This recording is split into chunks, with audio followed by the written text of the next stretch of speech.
My name is Stella. I am 32 years old, and I am currently 6 months pregnant with my second child.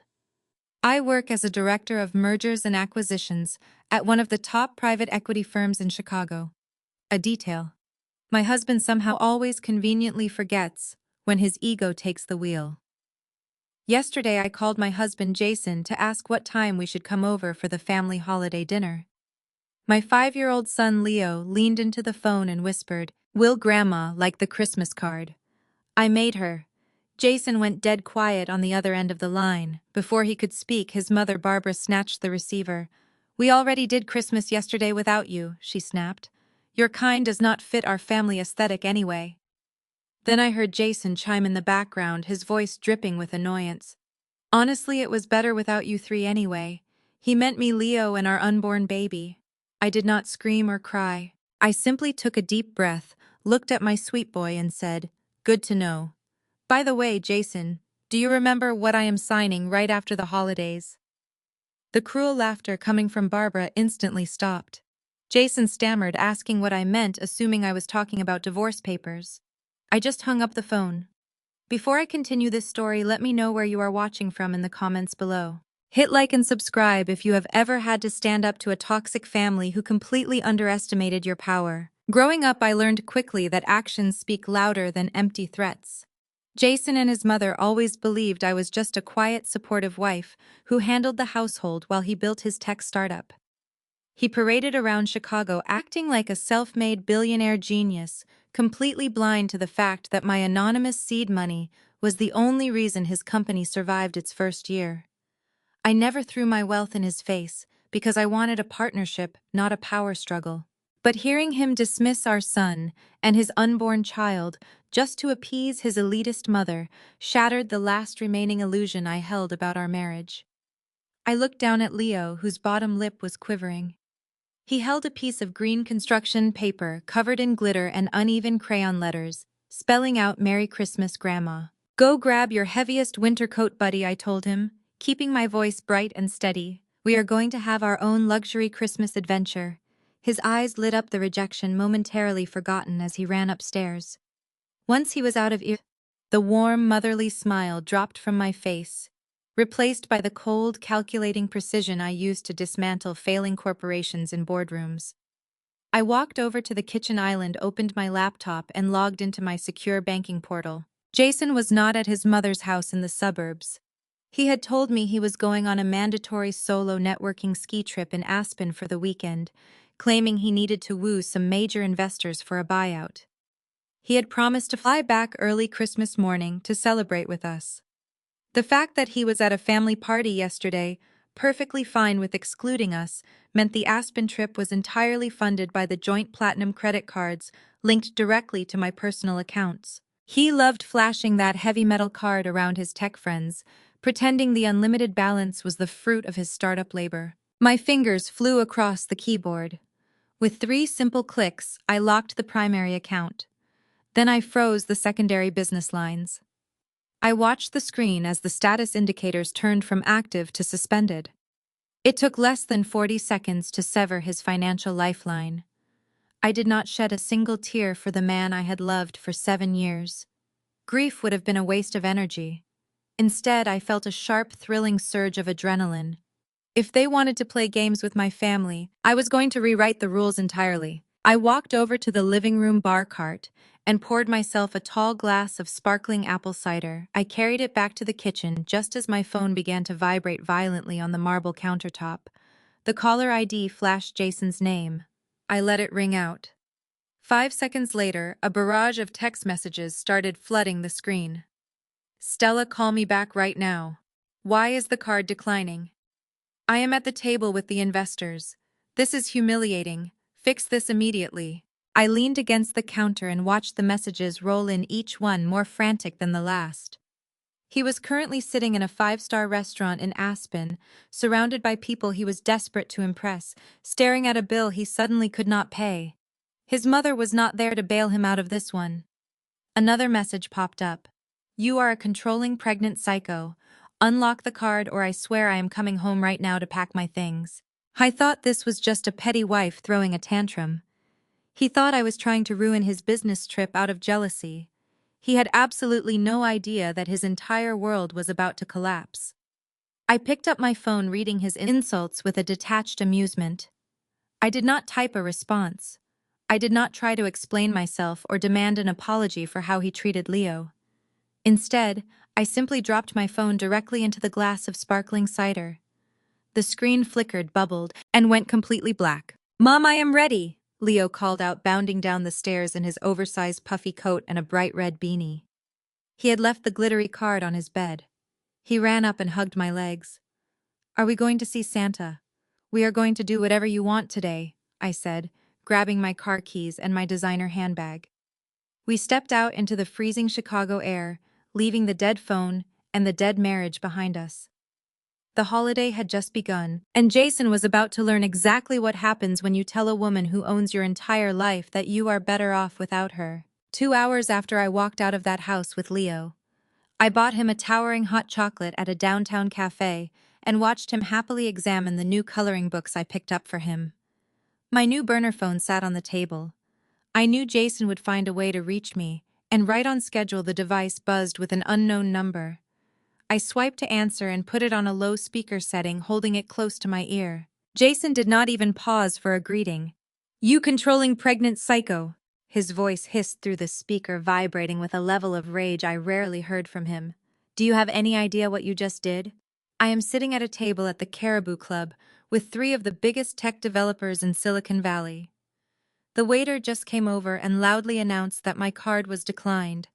I had to beg a colleague to cover a $2,000 tab. You humiliated me." I took a slow sip of my coffee, feeling the warmth spread through my chest. "Are you finished?" I asked mildly. "I am just getting started," he snarled, his voice dropping an octave as he stepped away from his friends to find a quiet corner. "You think you can cut me off just because my mother made a harmless comment about you missing the family dinner? You are delusional, Stella. You always use money to control me, just like you did when you forced me to beg you to introduce me to those venture capitalists 5 years ago. But I do not need your connections anymore. My startup is about to be bought out by a major private equity firm next Friday for $50 million. I outgrew you a long time ago." I was breathing heavily now, the arrogance practically seeping through the phone line. "And let me make something very clear," he continued.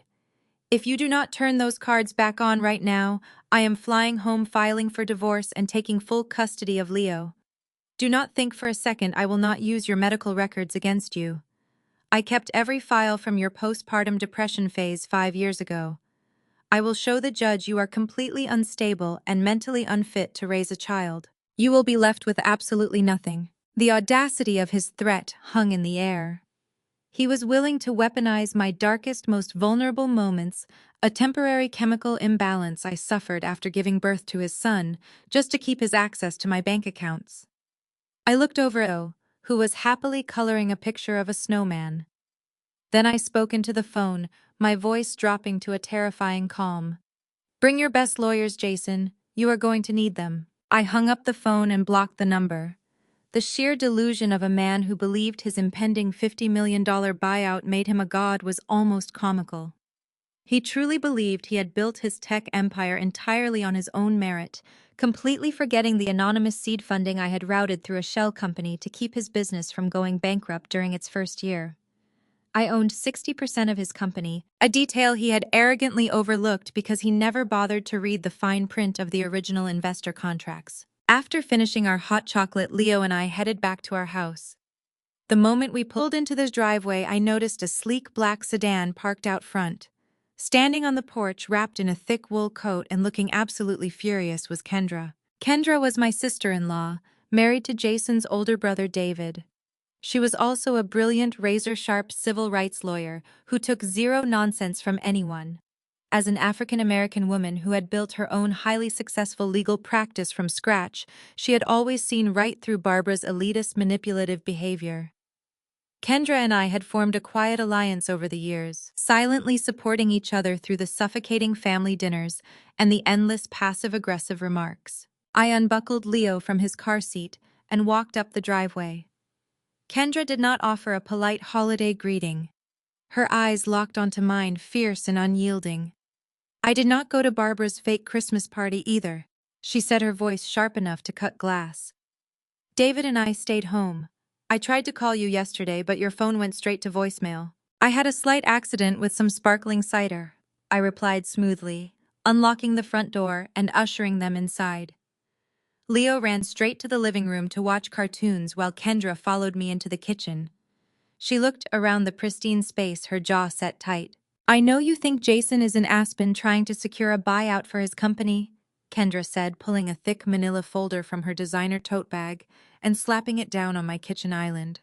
The heavy thud echoed against the marble countertop.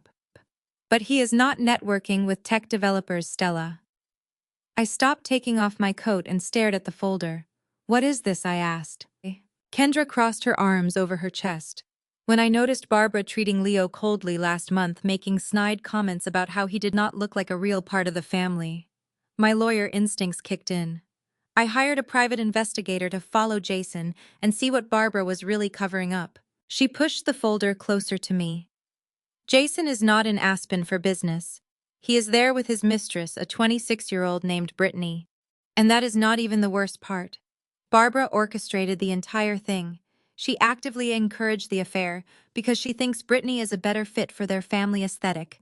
Open it, Kendra urged, her eyes burning with a protective fury. Now. I untied the string closure of the heavy manila folder and flipped it open on the marble island.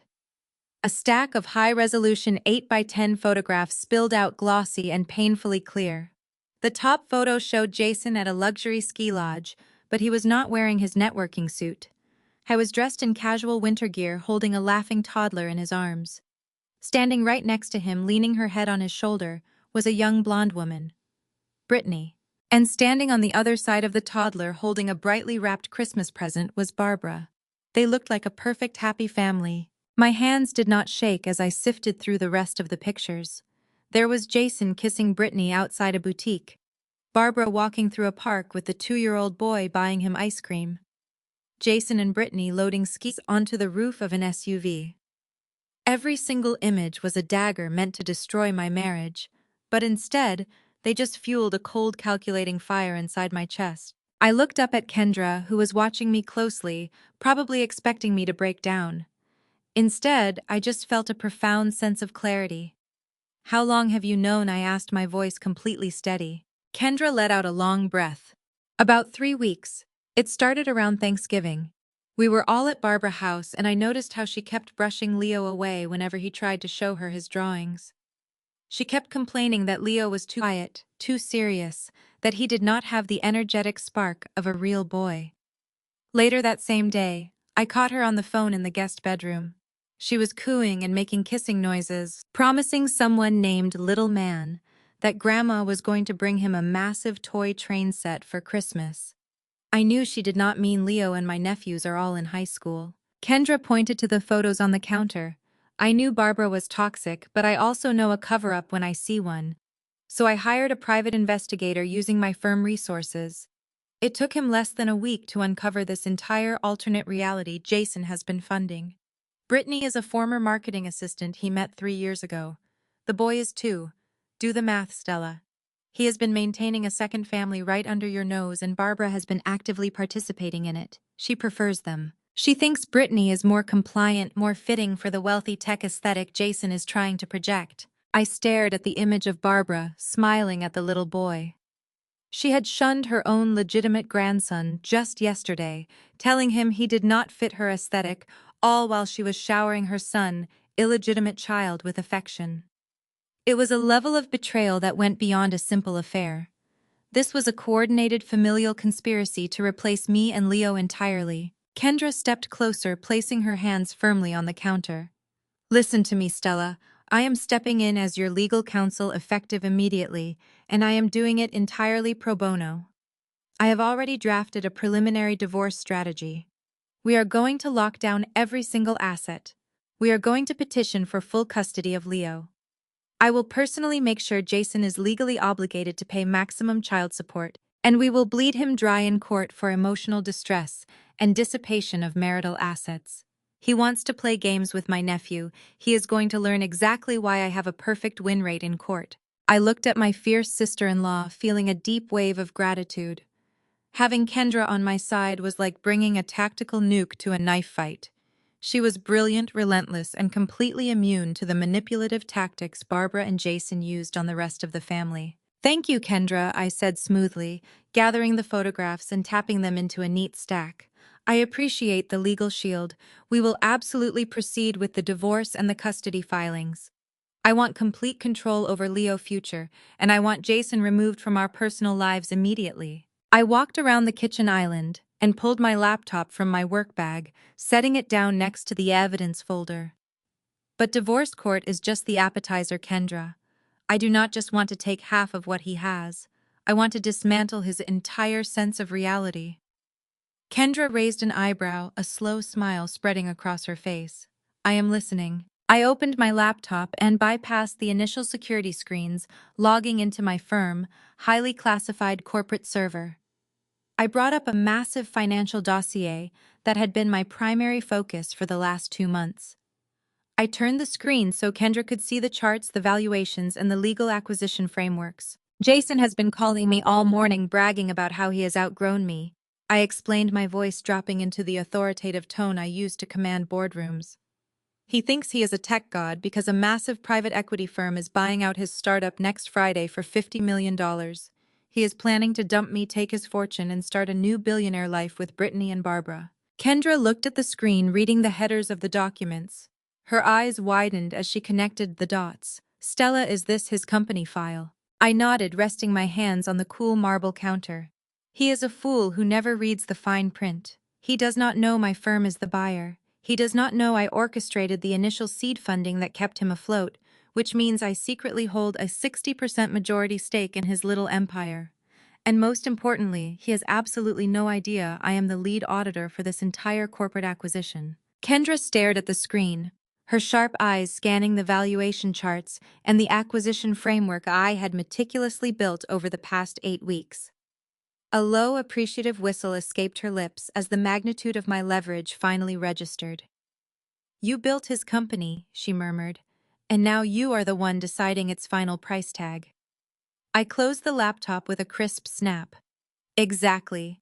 But right now, we need to focus on securing Leo and locking down the house before Jason tries to spin his narrative." Before Kendra could respond, the heavy oak front door of my house swung open with a violent crash that echoed through the foyer.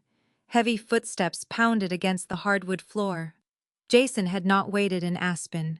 The frozen credit cards had clearly sent him into a panic, forcing him to abandon his luxurious facade and catch the first commercial flight back to Chicago. He marched into the kitchen, his face flushed red with exertion and rage. He was not alone. Trailing closely behind him was a slick man in a cheap pinstripe suit, carrying a scuffed leather briefcase. Jason stopped dead in his tracks when he saw Kendra standing next to me at the kitchen island. His eyes darted to the manila folder, then back to my face. The sheer arrogance rolling off him was suffocating. He completely ignored his sister-in-law and pointed a shaking finger at me. "You thought you could embarrass me in front of my investors and just get away with it," he shouted, his voice echoing off the marble counters. "You are out of your mind, Stella. I am done playing these pathetic games with you. I brought my attorney, Mr. Gable, to make this incredibly simple." The sleazy lawyer stepped forward, pulling a thin stack of papers from his briefcase and tossing them onto the kitchen island. They slid across the polished stone and stopped right next to the evidence folder containing photos of Jason's secret family. "Those are expedited divorce papers," Jason sneered, crossing his arms over his expensive cashmere sweater. "I am offering you a one-time cash settlement of $100,000. You will sign away any claim to my startup, which we both know you have no legal right to anyway, since my name is on the founding documents. In exchange, I will graciously allow you to share joint custody of Leo, though I will be making all the primary educational decisions. And most importantly, you need to pack your bags and vacate my house by tomorrow morning." I looked down at the settlement papers, suppressing the urge to laugh. $100,000 for a company I had quietly injected $2 million into.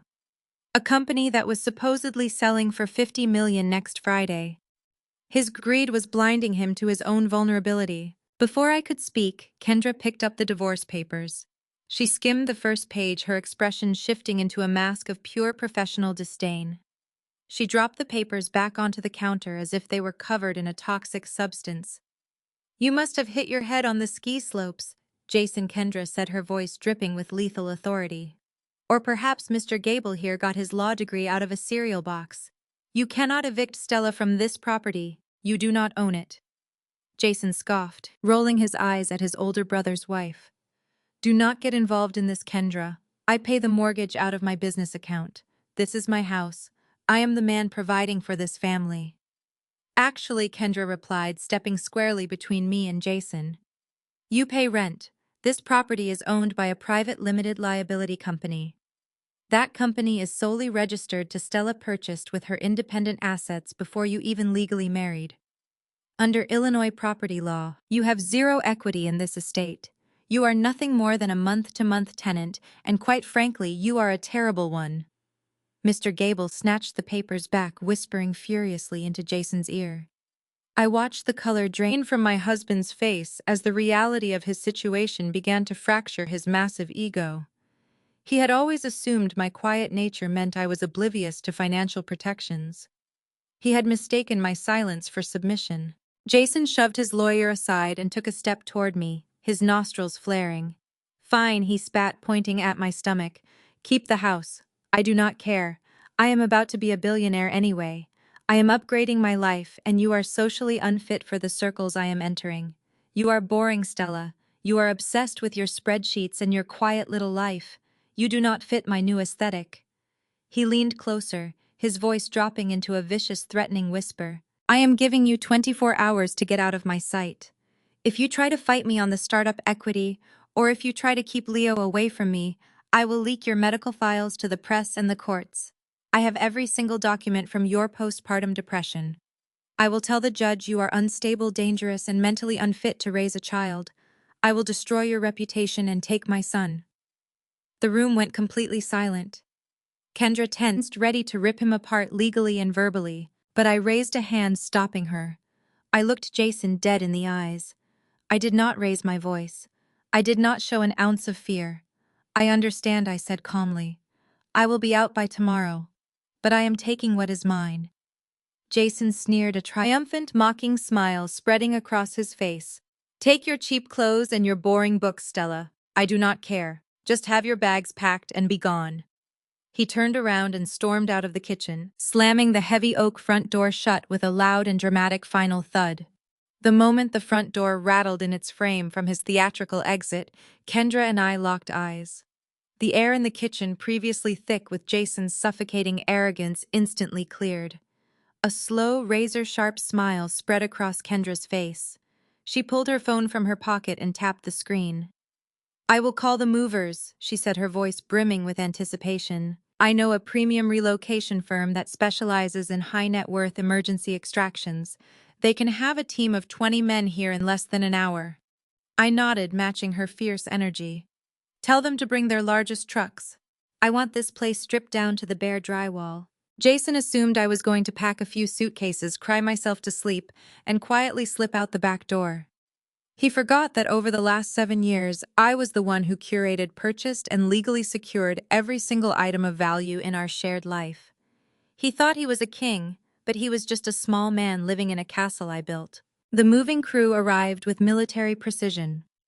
For the next 12 hours, the house was a hive of organized chaos. I directed the crew with the same cold, calculating efficiency I used to dismantle failing corporations during a hostile takeover. First went the imported leather sofas, then the crystal chandeliers and the massive wine cellar filled with expensive vintage bottles. I personally had the crew unbolt the televisions and uninstall the proprietary smart home servers that ran the automated lighting and security systems. By the time we were finished, the house was entirely stripped of its luxury. The only items left behind were Jason's cheap off-the-rack suits, a single folding chair, and a pile of his basic toiletries sitting in the master bedroom. At 8 in the morning, Jason unlocked the front door. The security cameras I had left active captured his downfall. He swaggered into the house expecting his luxurious bachelor pad waiting for him to host his mistress. Instead, the smart home system did not greet him at all, leaving him in darkness. He stepped into the living room and froze. The camera feed showed his jaw literally drop as he spun around, taking in the emptiness. There were no rugs, no art on the walls, no comfortable furniture to sink into. The bare floorboards amplified the sound of his heavy breathing. He walked into the kitchen, finding empty cupboards and a bare refrigerator. The illusion of his wealth. The carefully constructed facade he had used to impress his tech friends and his mistress was completely gone. He fell to his knees in the middle of the empty living room, his hands gripping his hair as the sheer magnitude of his isolation finally hit him. The house was empty. My new burner phone buzzed violently on the glass table. I was sitting in the dining area of a 5-star luxury penthouse suite in downtown Chicago, wearing a plush silk robe and looking out over the city skyline. Across the table, Kendra was elegantly spreading premium beluga caviar onto a small toast point. Leo was sitting happily on the plush rug nearby, completely absorbed in building a massive tower out of room service pancake boxes. I picked up the phone and answered. Jason did not even bother breathing before he screamed. "You took everything!"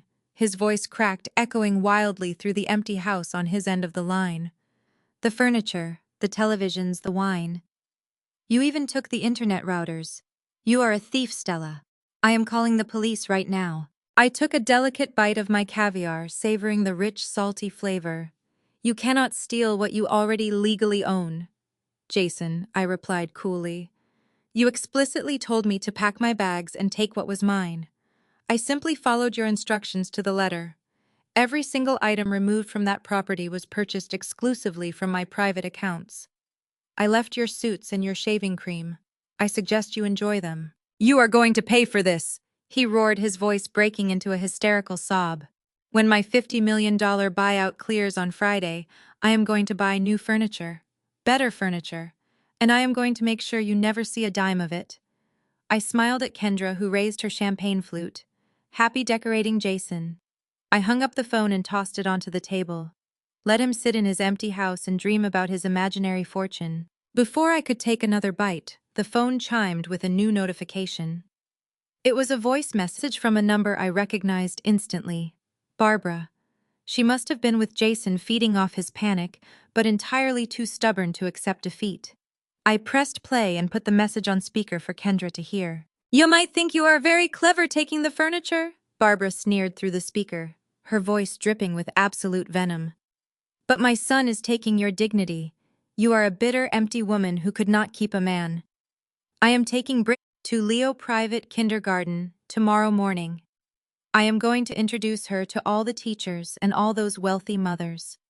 I am going to make sure everyone in your little elite circle knows exactly who the real future wife of this family is. You are finished, Stella." The message ended with a sharp click.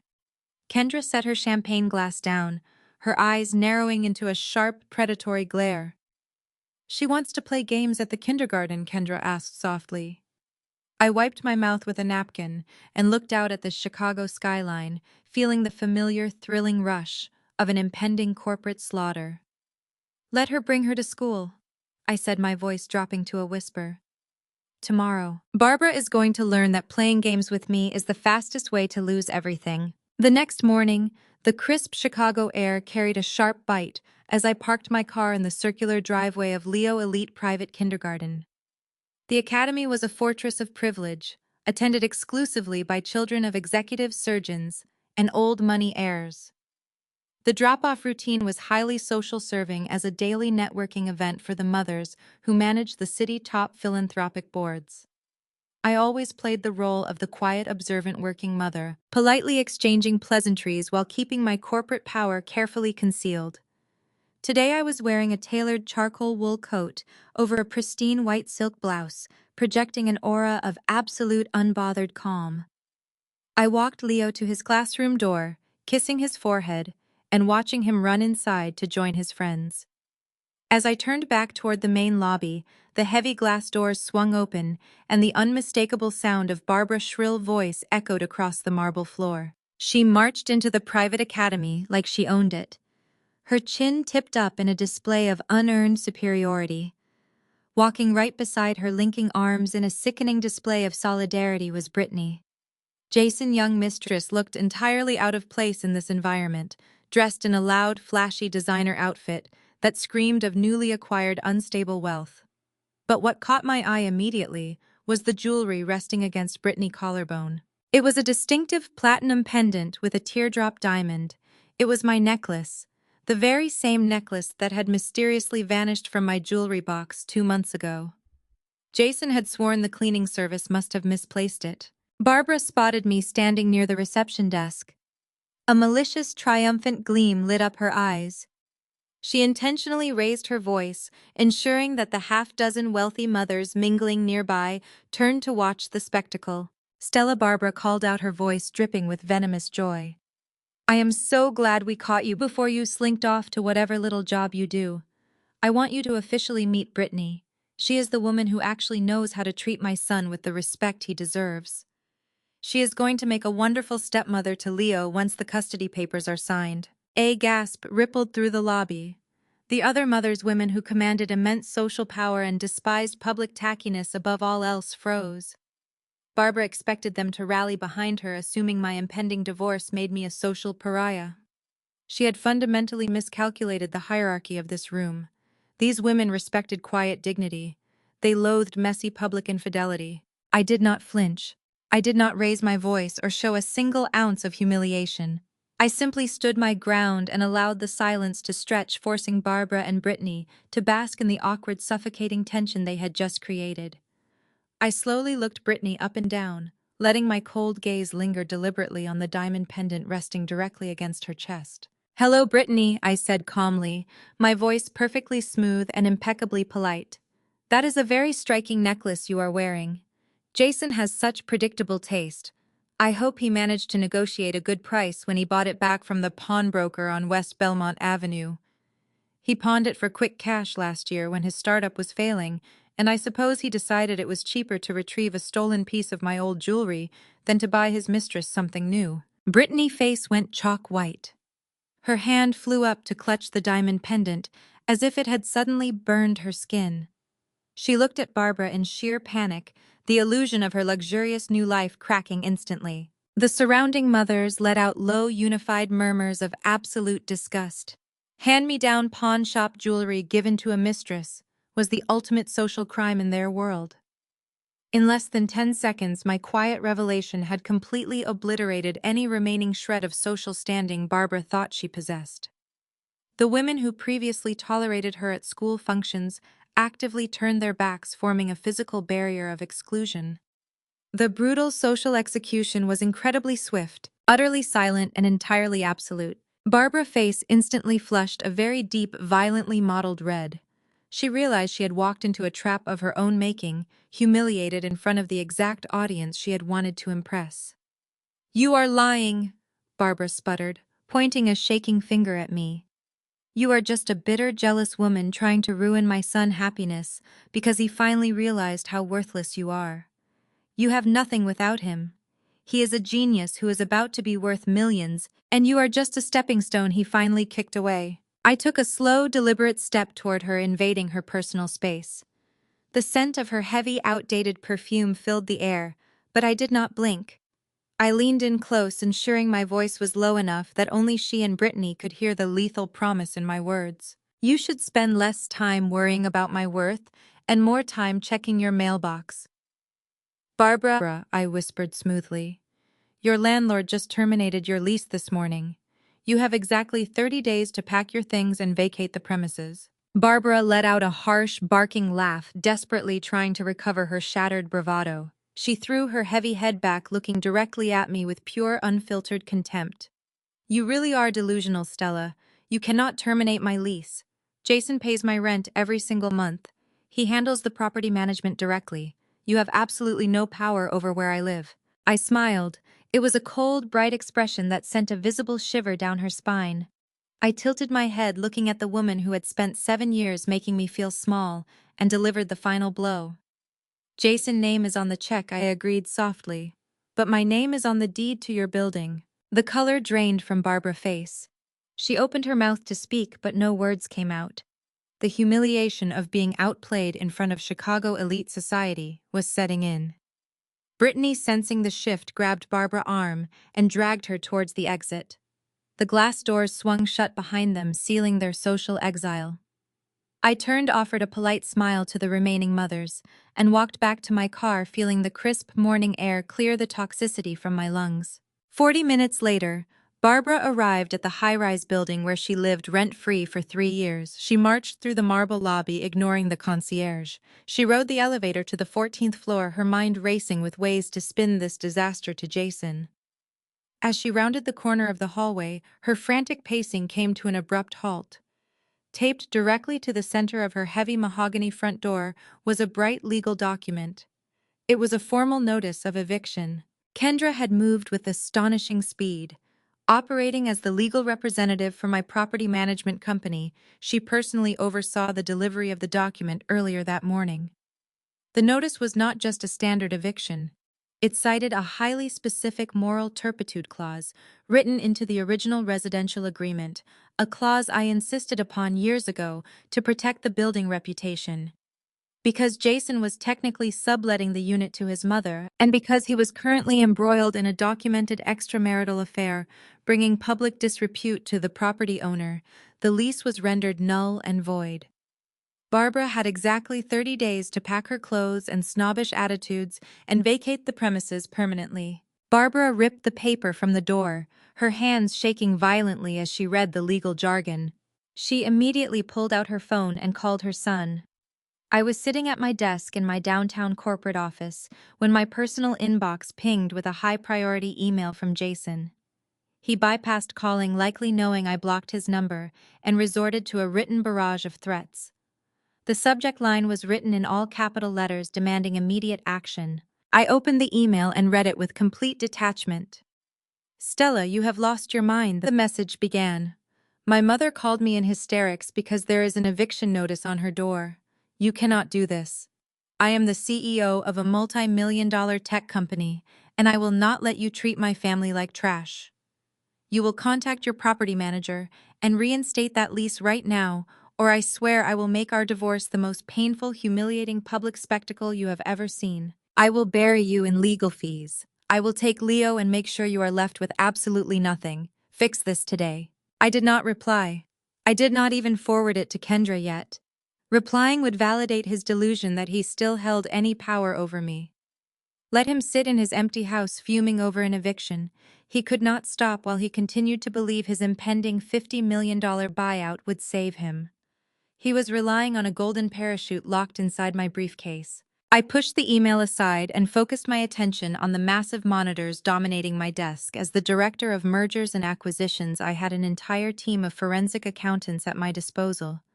Usually, my firm conducted standard due diligence before acquiring a tech startup. But today, I was initiating a deep-dive corporate audit into Jason Company, and I was looking for blood. I picked up my desk phone and dialed the extension for my lead forensic analyst.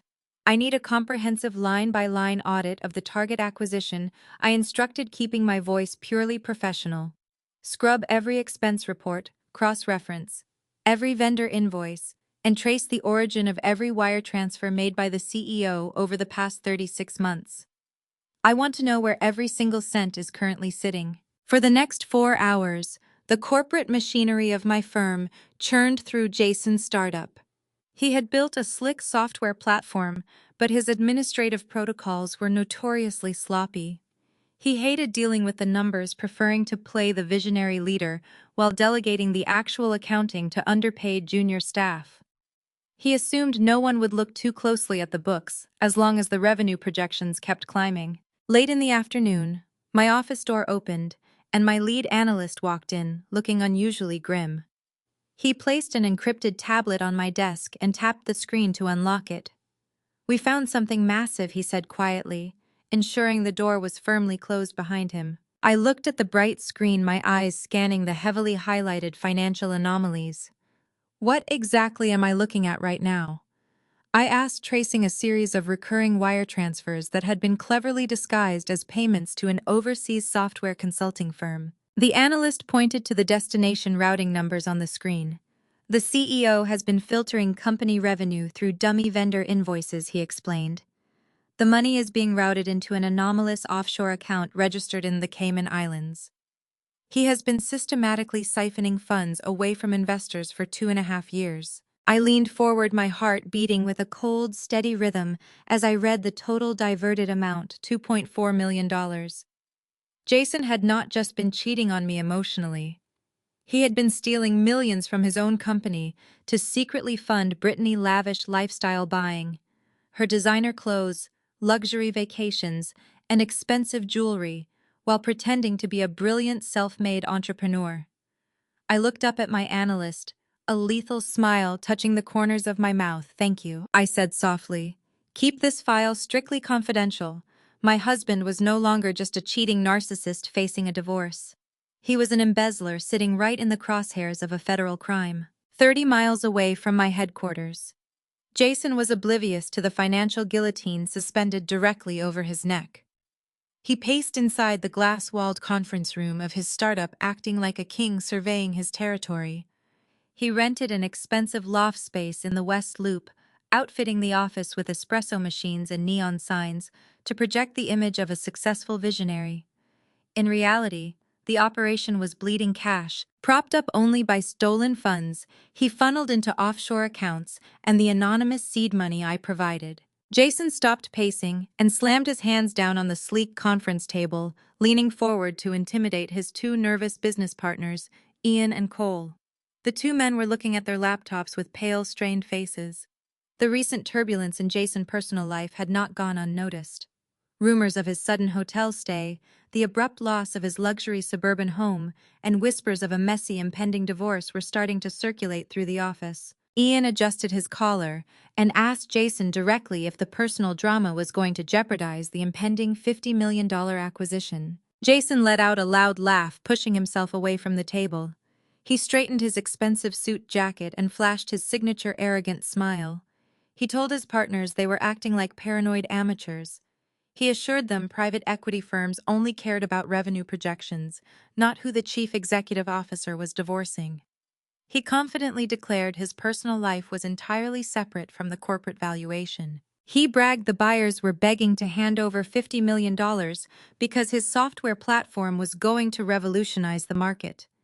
He told them to stop worrying and start planning which luxury cars to buy when the checks cleared on Friday. Cole, the chief financial officer, did not look convinced.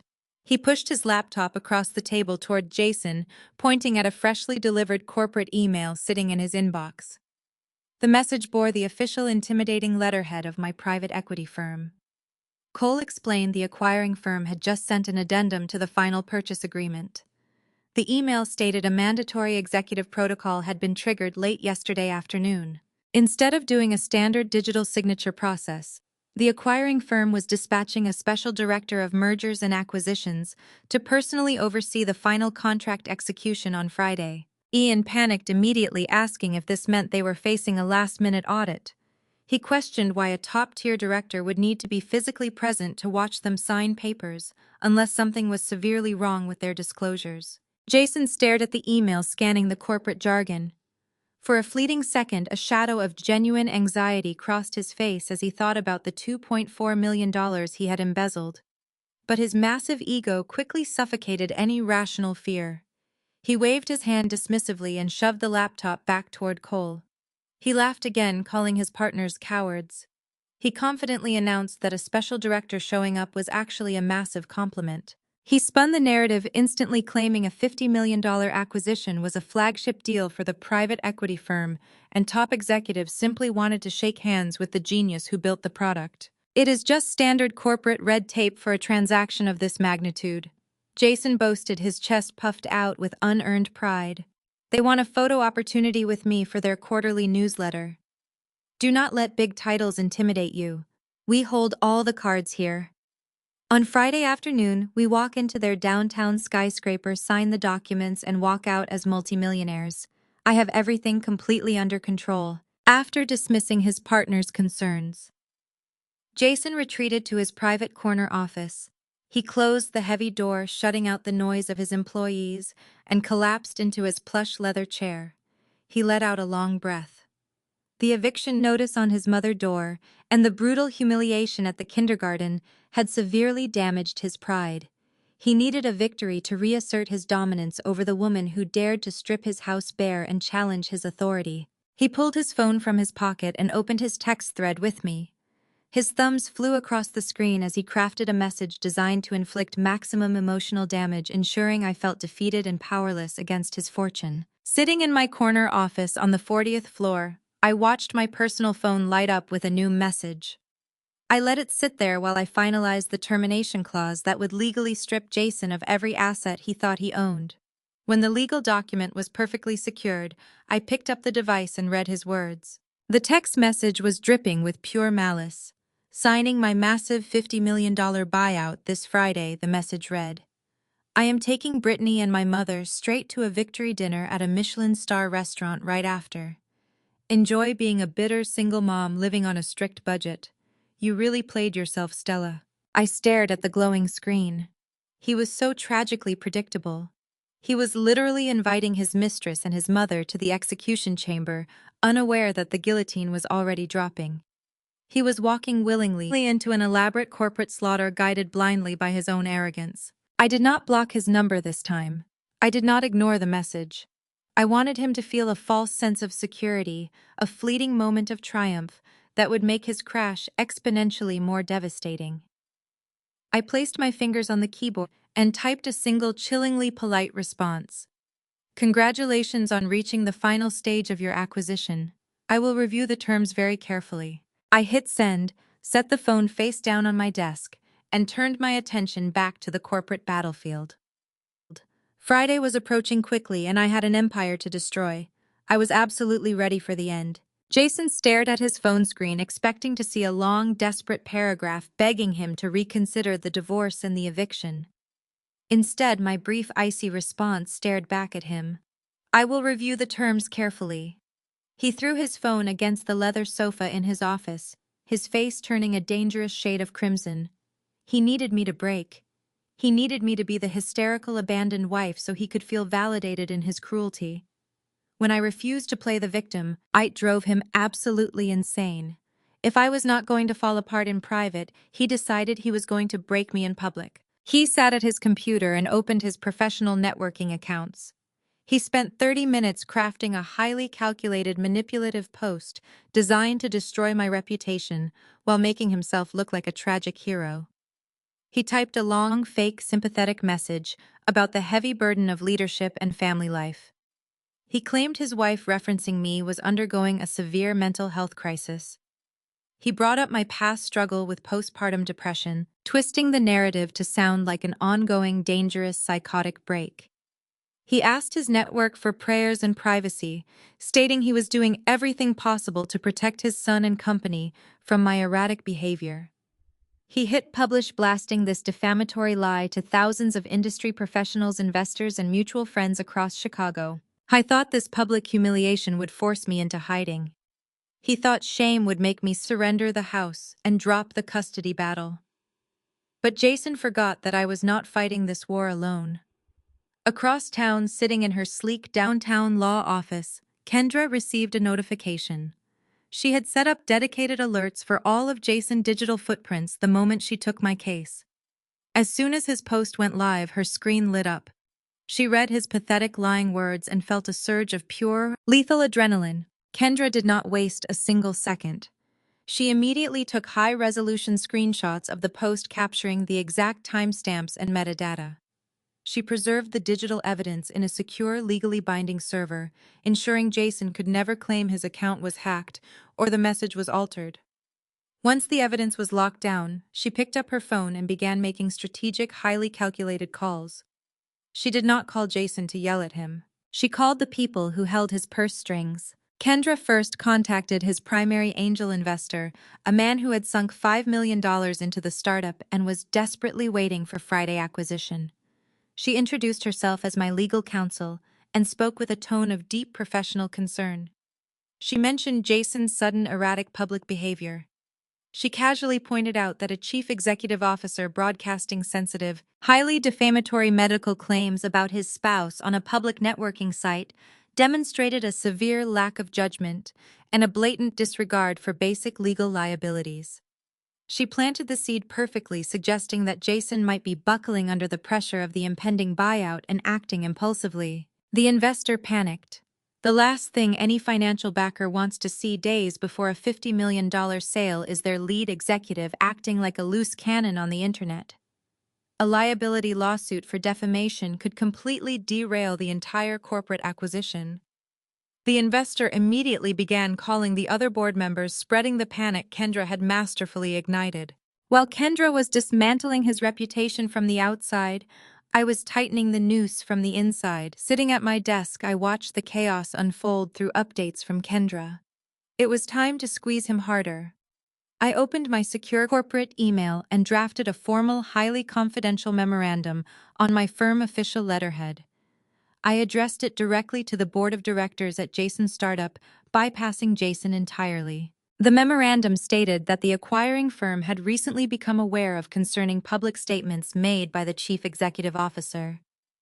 It noted that such erratic behavior posed a significant risk to the corporate valuation and the overall stability of the post-acquisition transition.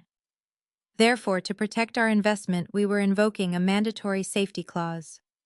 The acquiring firm now required a comprehensive independent psychological evaluation of the entire executive team, specifically focusing on the chief executive officer, before any final signatures could be executed on Friday. I sent the email and leaned back in my chair waiting for the explosion. It took exactly 14 minutes. Jason was sitting in his office, proudly watching the likes and sympathetic comments roll in on his fraudulent post, completely unaware that he had just handed me the weapon to destroy him. His desk phone rang so loudly it made him jump. It was his lead investor, and the man was absolutely furious. Jason picked up the receiver, expecting congratulations on his upcoming deal. Instead, the investor began screaming at him. He demanded to know what on earth Jason was thinking, posting personal defamatory garbage on a professional platform. He informed Jason his public relations stunt terrified the buyers. He read my corporate memorandum word for word over the phone, informing Jason the $50 million deal was frozen, pending a mandatory psychological evaluation of his fitness to lead the company. The color vanished from Jason's face. He opened his mouth to defend himself, but the investor cut him off. He ordered him to delete the post immediately, get off the internet, and pass a psychiatric evaluation by Friday morning, or they would vote to remove him as chief executive officer to save the acquisition. The line went dead. Jason stared at the phone, his breathing shallow and rapid. The smug satisfaction he felt moments ago evaporated, replaced by cold, suffocating terror. He tried to frame me as unstable, but his trap snapped shut on his own leg. He realized with a sickening drop in his stomach, he was rapidly losing control of the narrative, his company, and his future. The morning sun glared off the floor-to-ceiling windows of my corner office on the 40th floor. The Chicago skyline stretched out below me, a maze of steel and glass, but inside my suite, everything was perfectly controlled. I sat behind my massive mahogany desk, sipping a black coffee, waiting for the final execution order to be prepared. My lead forensic accountant knocked twice before stepping into the room. He did not say a word. He just walked over and placed a thick, encrypted tablet directly in the center of my desk. I swiped my finger across the screen to unlock it, pulling up the comprehensive financial audit of Jason's startup. The numbers painted a brutal, undeniable picture. Over the last 36 months, Jason had been systematically siphoning funds from his own company. He had set up a network of dummy vendor accounts funneling investor capital into an offshore trust registered in the Cayman Islands. I scrolled through the detailed ledger, watching the timeline of his deception unfold. The money was not just sitting in a hidden account, it was actively being drained to fund Brittany's luxurious lifestyle. There were wire transfers for a leased sports car, down payments on a high-end downtown condo, and thousands of dollars spent at designer boutiques. The final tally sat glowing at the bottom of the screen in bold red text. Jason had embezzled exactly $2.4 million. He had stolen from his business partners, defrauded his investors, and risked federal prison time just to play the role of a billionaire sugar daddy. I leaned back in my leather chair, feeling a cold, predatory satisfaction wash over me. He had spent years making me feel small, claiming I was just a boring wife who did not understand the pressures of building a tech empire. In reality, he was nothing but a common thief in a tailored suit wearing a crown he bought with stolen money. I handed the tablet back to my analyst and thanked him. Once the heavy glass door clicked shut, I opened the master acquisition contract on my desktop. This was the $50 million buyout agreement Jason was so desperate to sign on Friday. He foolishly believed this document was his golden ticket to financial freedom. He thought it would wipe his slate clean, validate his massive ego, and leave me in the dust. I clicked into the equity distribution section and began to type. I was not just going to buy his company, I was going to legally obliterate him. I drafted a specific airtight stipulation designed exclusively for his situation. I titled it Clause 4B. The legal language was razor-sharp and entirely unforgiving. It explicitly stated that any executive found committing financial fraud, embezzlement, or severe breach of fiduciary duty prior to the final signature would face immediate termination for cause. Furthermore, upon termination, that specific executive would immediately forfeit 100% of their equity shares, rendering their final payout to exactly $0. I read the clause out loud to myself, savoring the lethal finality of the words. It was a corporate death sentence hidden in plain sight. I saved the document and forwarded it to the acquiring legal team to be bound in the final presentation folder. Jason was notoriously lazy with paperwork. He always skimmed the summary pages and skipped the dense legal jargon, trusting his partners to handle the boring details. He would never see the trap coming until the steel jaws snapped shut around his neck. I closed the file and took another slow sip of my coffee, letting the absolute certainty of my impending victory settle deep into my bones. The trap was fully set, primed, and waiting for him to step blindly inside. Right on cue, my personal phone buzzed on the desk. The caller ID flashed Jason's name. I let it ring twice before answering, keeping my voice light and pleasant. Hello, Jason. Stella, his voice came through the tiny speaker, dripping with an unsettling, incredibly fake sweetness. He sounded like a desperate man trying to soothe a nervous animal. I am so glad I finally caught you. Listen, I know things have been incredibly tense between us lately. The eviction, the house, the divorce. It has all been a lot. I let out a soft hum of agreement, waiting for his real angle. I want to make things right, he continued smoothly. I want us to move forward without any more ugly fights. My buyout is happening this Friday, and I want to offer you a clean, easy exit. I am having my lawyer draft a standard non-disclosure agreement. Just a quick NDA to keep our divorce details out of the press. If you sign it, I will double your settlement offer, $200,000 cash. You can take Leo and live comfortably without any annoying media circus. What do you say? He was obviously trying to buy my silence because his major investors were currently panicking. He needed me effectively muzzled before his precious acquisition fell completely apart. I smiled at the beautiful skyline outside my window. That sounds very reasonable, Jason, I said softly. I think a clean exit is exactly what we both really need right now. In fact, we should celebrate this mutual understanding. You are hosting that big New Year's Eve party at your rented mansion tonight, aren't you? Why don't you bring the NDA there? I will bring my lawyer. We can have a civilized settlement dinner and sign everything before the clock strikes midnight. Jason let out a massive breath of relief, clearly thrilled that his pathetic manipulation had seemingly worked. That is a great idea, Stella. See you tonight. Night. He hung up the phone. I set the device down, my smile widening into something dangerous. He truly thought he was getting my signature on a gag order to save his company. He had absolutely no idea I was bringing a legal wrecking ball to his party. The New Year Eve party was exactly the flashy spectacle I expected from a man trying to prove his worth. Jason had rented a massive stone mansion in the wealthy northern suburbs, paying an exorbitant nightly rate with the very last drops of stolen company funds. Snow fell softly outside the glass windows, but inside the atmosphere was thick with expensive champagne, loud music, and unearned arrogance. I sat in the back of a sleek black town car, watching valet drivers scramble to park the luxury vehicles of his tech industry friends. Kendra sat beside me, smoothing out the pristine edges of the thick legal envelope resting on her lap. She looked absolutely flawless in a sharp emerald pantsuit radiating the kind of lethal confidence that only a top-tier lawyer possessed. I looked down at my own outfit. I was wearing a custom-tailored deep crimson maternity gown that hugged my 6-month baby bump perfectly.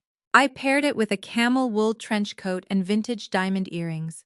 Jason thought I had packed away in a dusty box. I did not look like the exhausted, discarded wife he had been describing to his colleagues. I looked like a woman who owned the building. We stepped out of the car feeling the icy winter wind bite at our cheeks and walked toward the towering front doors. The heavy bass of the music vibrated through the floorboards as we stepped into the grand foyer. The room was packed with people holding crystal flutes, laughing and shouting. Through the crowd, I spotted Jason holding court near a massive ice sculpture.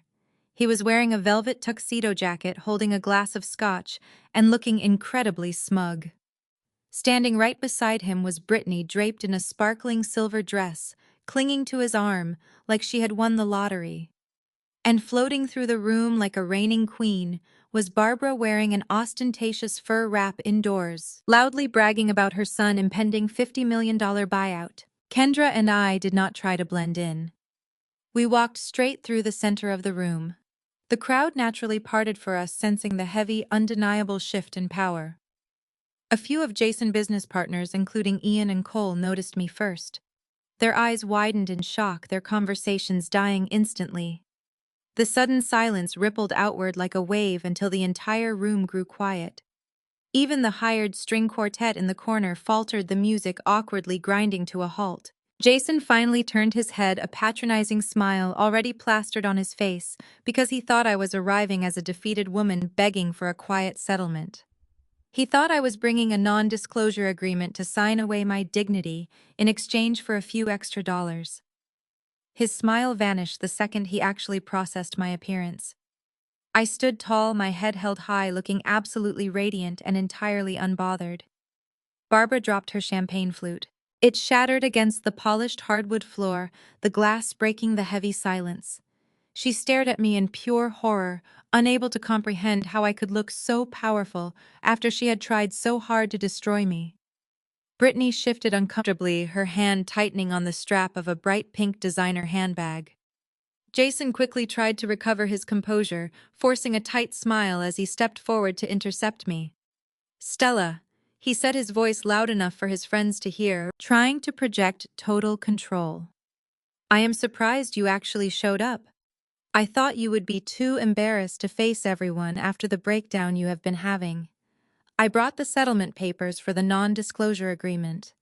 Let us go into the study and sign them quickly so you can go back home and rest." I did not move a single inch.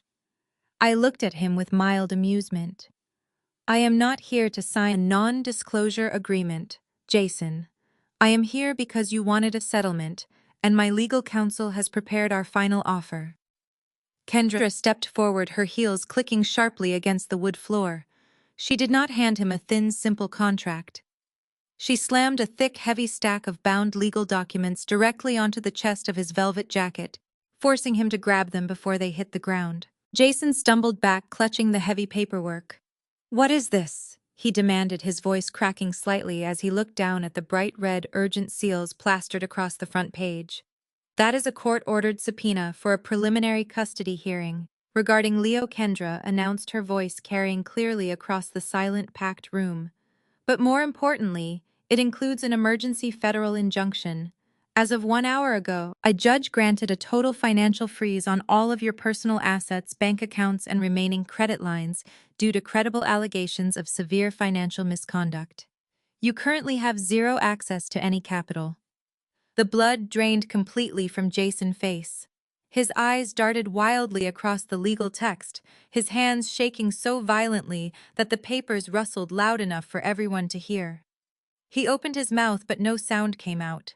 The tech executives and investors standing nearby exchanged panicked, horrified glances, instantly stepping away from him, as if he were carrying a contagious disease. Barbara pushed her way through the crowd, her face twisted in rage. "You cannot do this to my son!" she shrieked, pointing a shaking finger at me. "You have no right to threaten him." Brittany glared at me, clutching her bright pink designer bag tightly against her side. "You need to leave," Brittany snapped. "Jason is done with you. Get out."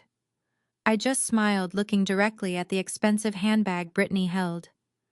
"That is a beautiful bag, Brittany," I said softly. "Jason bought that bag using $2.4 million he embezzled from his own investors. Enjoy the party. The Federal Bureau of Investigation will confiscate it soon." The heavy oak doors of the family courthouse felt like gates to a battlefield. I walked in wearing a tailored navy maternity suit that projected absolute authority. Kendra walked beside me carrying a sleek leather briefcase holding the destruction of Jason and his narrative. We took our seats at the petitioner table. The room was cold, formal, and smelled of stale anxiety. A few minutes later, Jason swaggered into the room. He wore an expensive gray suit, ignoring the fact that his company was under a financial audit. He brought his sleazy attorney, Mr. Gable, who looked like he had not slept in days. Jason did not even look at me. He just smirked, completely confident his cruel strategy would break me. The judge, a stern woman with zero tolerance for theatrics, called the hearing to order. Mr. Gable stood up immediately. He did not waste a second before launching his vicious smear campaign. He dramatically presented a stack of papers to the judge, claiming they were highly sensitive medical records. He announced to the court that I was completely unfit to retain primary custody of our 5-year-old son, Leo. He weaponized the darkest period of my life, detailing my struggle with postpartum depression from 5 years ago. He twisted the narrative, painting me as an unstable, erratic woman, posing a direct danger to my child. Jason sat next to him, nodding solemnly, playing the protective father. He truly believed dredging up a temporary chemical imbalance from half a decade ago would force me into submission. He thought the stigma would make me crumble. I did not shed a tear. I did not lower my head. I turned and looked at Kendra. She stood up slowly, radiating the fierce, untouchable brilliance that made her one of the most feared civil rights attorneys in the city. She approached the bench with lethal grace. Kendra did not just object to Mr. Gable and his absurd claims. She completely annihilated his argument. Kendra pointed out the blatant hypocrisy of a man trying to use a 5-year-old medical record while hiding his own current moral failures. She calmly explained to the judge that seeking professional medical assistance for a recognized temporary postpartum condition demonstrated profound maternal responsibility, not negligence. A mother securing her own health to protect her child is the definition of stability, she stated firmly, her voice ringing clearly through the silent room. Then, she opened her briefcase with a sharp, definitive click that made Jason visibly jump. She withdrew 3 thick, pristine folders and handed them to the judge and the opposing counsel. She announced that, anticipating this exact bad faith argument, she had arranged for me to undergo comprehensive psychological evaluations over the past 48 hours. These evaluations were conducted by 3 of the most respected board-certified psychiatrists in Chicago. Every single report concluded that my mental health was absolutely exceptional, resilient, and perfectly suited for primary parenting. Mr. Gable stared at the pristine medical reports, his face turning a shade of pale. Jason dropped his smug facade, his jaw clenching as his primary weapon shattered into a million useless pieces. But Kendra was not finished. She paced back to our table and retrieved the thick manila folder containing the private investigator files. She submitted a new motion to the court, stating that if we were evaluating moral and psychological fitness for custody, the court needed to review the father's current lifestyle. She systematically laid out the high-resolution photographs of Jason living a secret life with Brittany and her 2-year-old child. She presented bank statements showing his reckless spending on luxury ski trips while ignoring his own son. She submitted the documentation of his recent unhinged social media rants, highlighting his erratic and legally reckless behavior. She even provided the recent eviction notice served to his mother, Barbara, proving that his personal life was a chaotic, unstable mess of infidelity and broken leases. The judge flipped through the photographs and the frantic social media posts. Her expression shifted from neutral professionalism to absolute disgust. She looked down at Jason, who was now sweating through his expensive gray suit. The judge delivered her ruling with swift, brutal efficiency. She rejected Jason and his fraudulent claims entirely. She granted me temporary sole physical and legal custody of Leo. Furthermore, citing Jason's lavish spending on his mistress, the judge ordered him to pay the absolute maximum allowable amount in monthly child support, effective immediately. The sound of the gavel hitting the block echoed like a gunshot. The hearing ended in less than 40 minutes. Kendra packed up her briefcase with a satisfied, predatory smile. We walked out, leaving Jason and his sleazy lawyer sitting in stunned silence. As we reached the marble hallway, I heard rapid footsteps behind us. Jason stormed out of the heavy oak doors, his face twisted in a mask of pure, desperate fury. He blocked my path to the elevators, his chest heaving as he tried to regain some fraction of his shattered control. He leaned in close, his voice a venomous hiss echoing in the empty corridor. "You think you won today, Stella? You think this little temporary custody order means anything? Wait until Friday. Once I sign that buyout and have $50 million in my bank account, I am going to buy the absolute best, most ruthless lawyers in the entire country. I will tie you up in litigation for the next decade, and I will take Leo away from you forever." I looked at his desperate, sweating face, feeling nothing but cold amusement. I stepped around him, pressing the button for the elevator. I smiled softly as the metallic doors chimed and began to slide open, revealing the empty elevator car waiting to take us down. I stepped inside, turned around to face him, and held his furious gaze without blinking. "I really cannot wait for our meeting on Friday, Jason. Have a completely wonderful afternoon." The metallic elevator doors slid shut to seal Jason and his furious red face away from me. As the car descended from the courthouse floor, Kendra let out a sharp, triumphant laugh. She adjusted her leather briefcase, her eyes shining with pure professional satisfaction. We did not celebrate for long. The temporary custody order was a massive victory, but it was only a single battle in a much larger war. I pulled out my secure phone and initiated the next phase of the corporate slaughter. I reached out to a highly trusted contact at a prominent financial news outlet. I did not provide specific names or exact corporate identities, but I offered a highly detailed blind item. Within an hour, an article went live across the Chicago financial networks. The headline was simple but devastating. It read, "Local Tech Chief Executive Officer facing massive embezzlement charges just days before a major acquisition." The article outlined a brilliant founder who had systematically siphoned over $2 million into offshore accounts, warning that the acquiring private equity firm was currently investigating the fraud. The article did not explicitly name Jason, but in the tight-knit world of the West Loop startup scene, the identifying details were absolutely unmistakable. The timer was ticking, and the pressure was building to an absolute boiling point. Back at his rented office space, panic was spreading like a highly contagious virus. Ian and Cole, his two business partners, burst into his private suite without bothering to knock.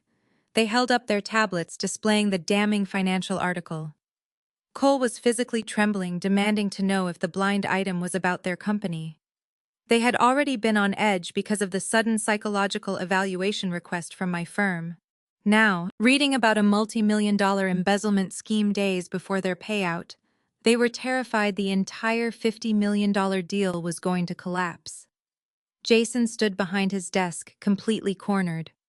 He wiped sweat from his forehead, loosened his expensive silk tie, and began spinning a desperate web of lies.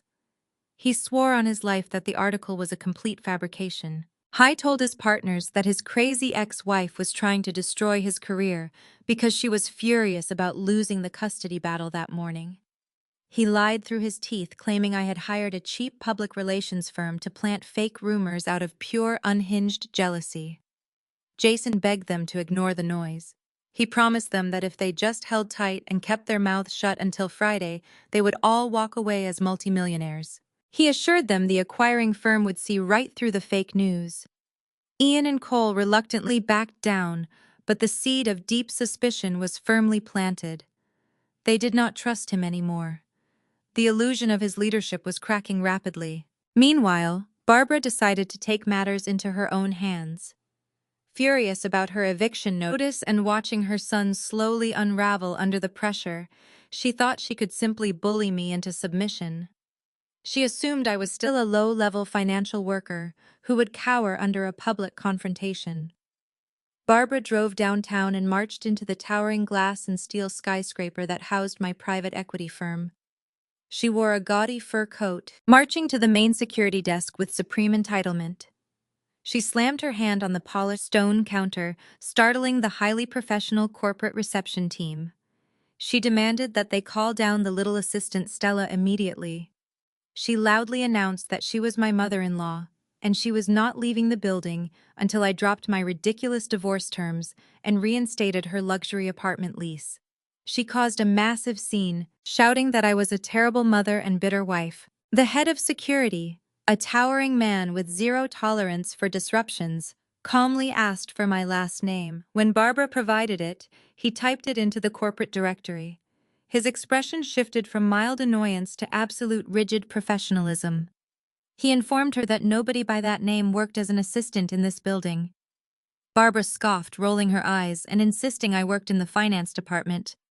The security chief turned his monitor so she could see the glowing screen. He coldly informed her that the only person with that name in the entire global corporation was the director of mergers and acquisitions, a senior executive who occupied the entire top floor. Barbara stared at the screen. She saw my professional corporate portrait staring back at her, listed right next to my formidable executive title. The color drained from her face as the reality finally crashed down on her. I was not a disposable, boring wife. I was an apex corporate predator. She opened her mouth to argue, but the security chief signaled 2 armed guards. They flanked Barbara, grabbing her by the elbows, and physically escorted her out of the lobby in front of dozens of high-powered executives. She was thrown out onto the freezing Chicago sidewalk, humiliated and utterly powerless. Finally realizing that the woman she had abused for years held the absolute power to destroy her entire family. Standing alone on the cold pavement, Barbara pulled her fur coat tightly around her shoulders, trembling uncontrollably. The arrogant matriarch who had strutted into the building mere minutes ago was completely gone. She pulled out her phone and stared at the dark screen, her mind racing through every cruel comment she had ever made to me. She had called me a failure. She had mocked my career. She had brought a mistress to a kindergarten to humiliate me. Now, the devastating truth settled over her like a heavy, suffocating blanket. I was the one pulling all the strings. I was the silent architect behind her son and his entire corporate existence. Barbara finally understood that the impending $50 million acquisition was not a victory lap for Jason. It was a carefully constructed execution chamber, and I was holding the blade. Barbara stood shivering outside my corporate headquarters, finally grasping the terrifying reality of her son's impending doom. While she was staring up at my glass tower in sheer horror, the foundation of Jason's entire world was already cracking violently from the inside. Back at the tech startup, the atmosphere was suffocating. Jason had temporarily subdued his business partners with his frantic lies about my supposed smear campaign. He had locked himself in his corner office, furiously pacing and barking orders at his legal team. But out on the main floor, his chief financial officer was refusing to let the blind item go.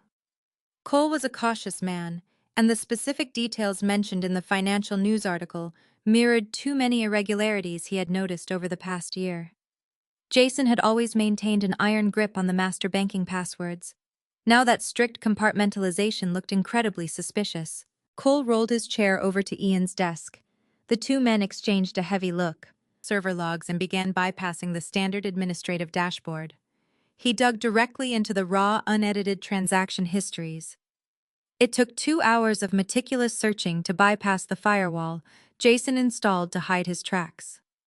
Cole pulled up the vendor payment ledger and cross-referenced it with the offshore consulting invoices. The numbers glowed brightly on his monitor. The fake consulting firm registered in the Cayman Islands was receiving massive automated wire transfers every single month. Cole highlighted the total diverted amount and felt the blood drain from his face. It was exactly $2.4 million. The blind item was not a rumor planted by a crazy ex-wife. It was a precise, targeted financial leak based on absolute fact. Jason had been robbing them blind for 3 years. Ian stared at the screen, his breathing shallow. The $50 million acquisition was supposed to be their crowning achievement. Now they were staring at a federal crime that could send all of them to prison if the acquiring firm believed they were complicit. Ian slammed his laptop shut. He stood up, marched across the office floor, and kicked the heavy door to Jason's office open. Jason jumped, dropping his phone onto his desk. He opened his mouth to yell, but the words died in his throat when Cole walked in right behind Ian and locked the door.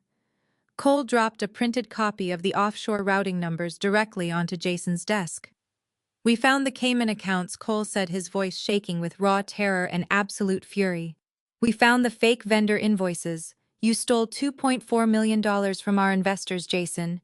You have been embezzling funds while telling us we had to cut our own salaries to keep the lights on." Jason stared at the printed numbers. The color vanished from his cheeks. The arrogant tech god persona shattered into pathetic pieces in seconds. He collapsed into his leather chair, hands trembling as he covered his face. He knew the evidence was undeniable. "What were you thinking?" Ian shouted, slamming his hands on the desk. "The buyout is on Friday.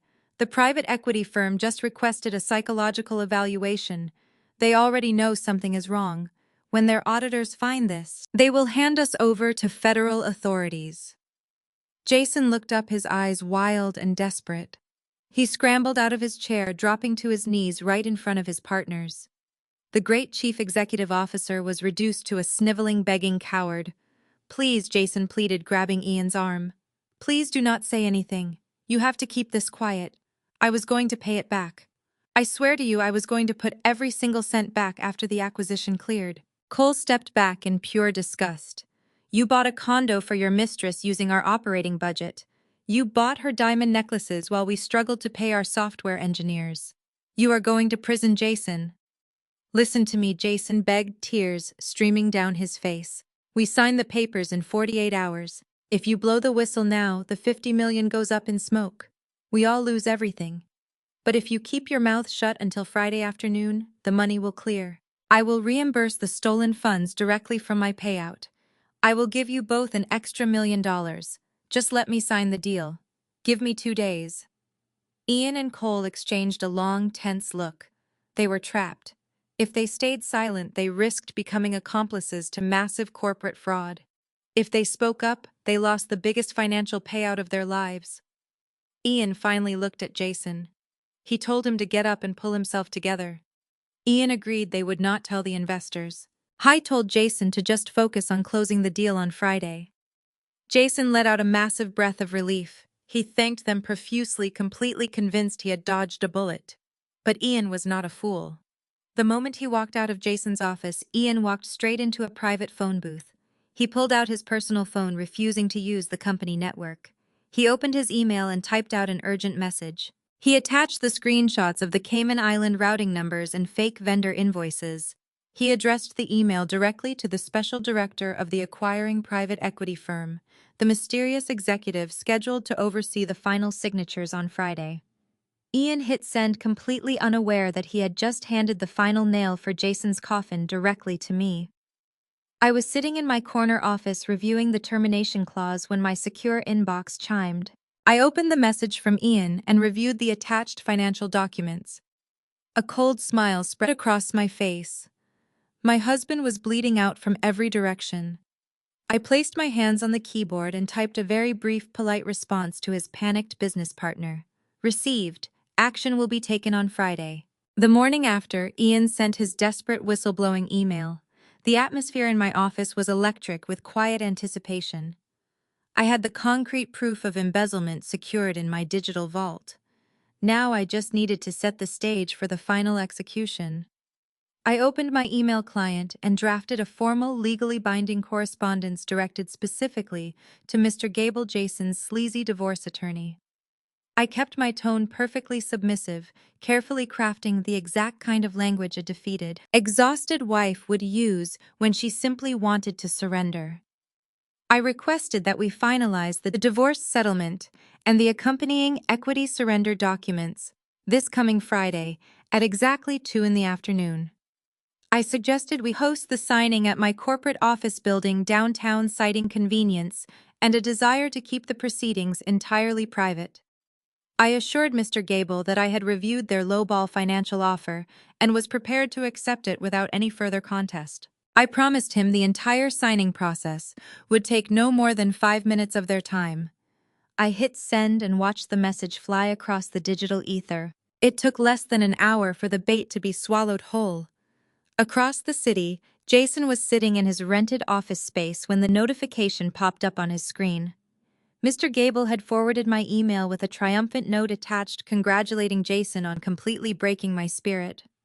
Jason read my words and let out a loud, obnoxious bark of laughter that echoed through the glass walls of his suite. In his mind, this was the ultimate validation of his superior intellect and masculine dominance.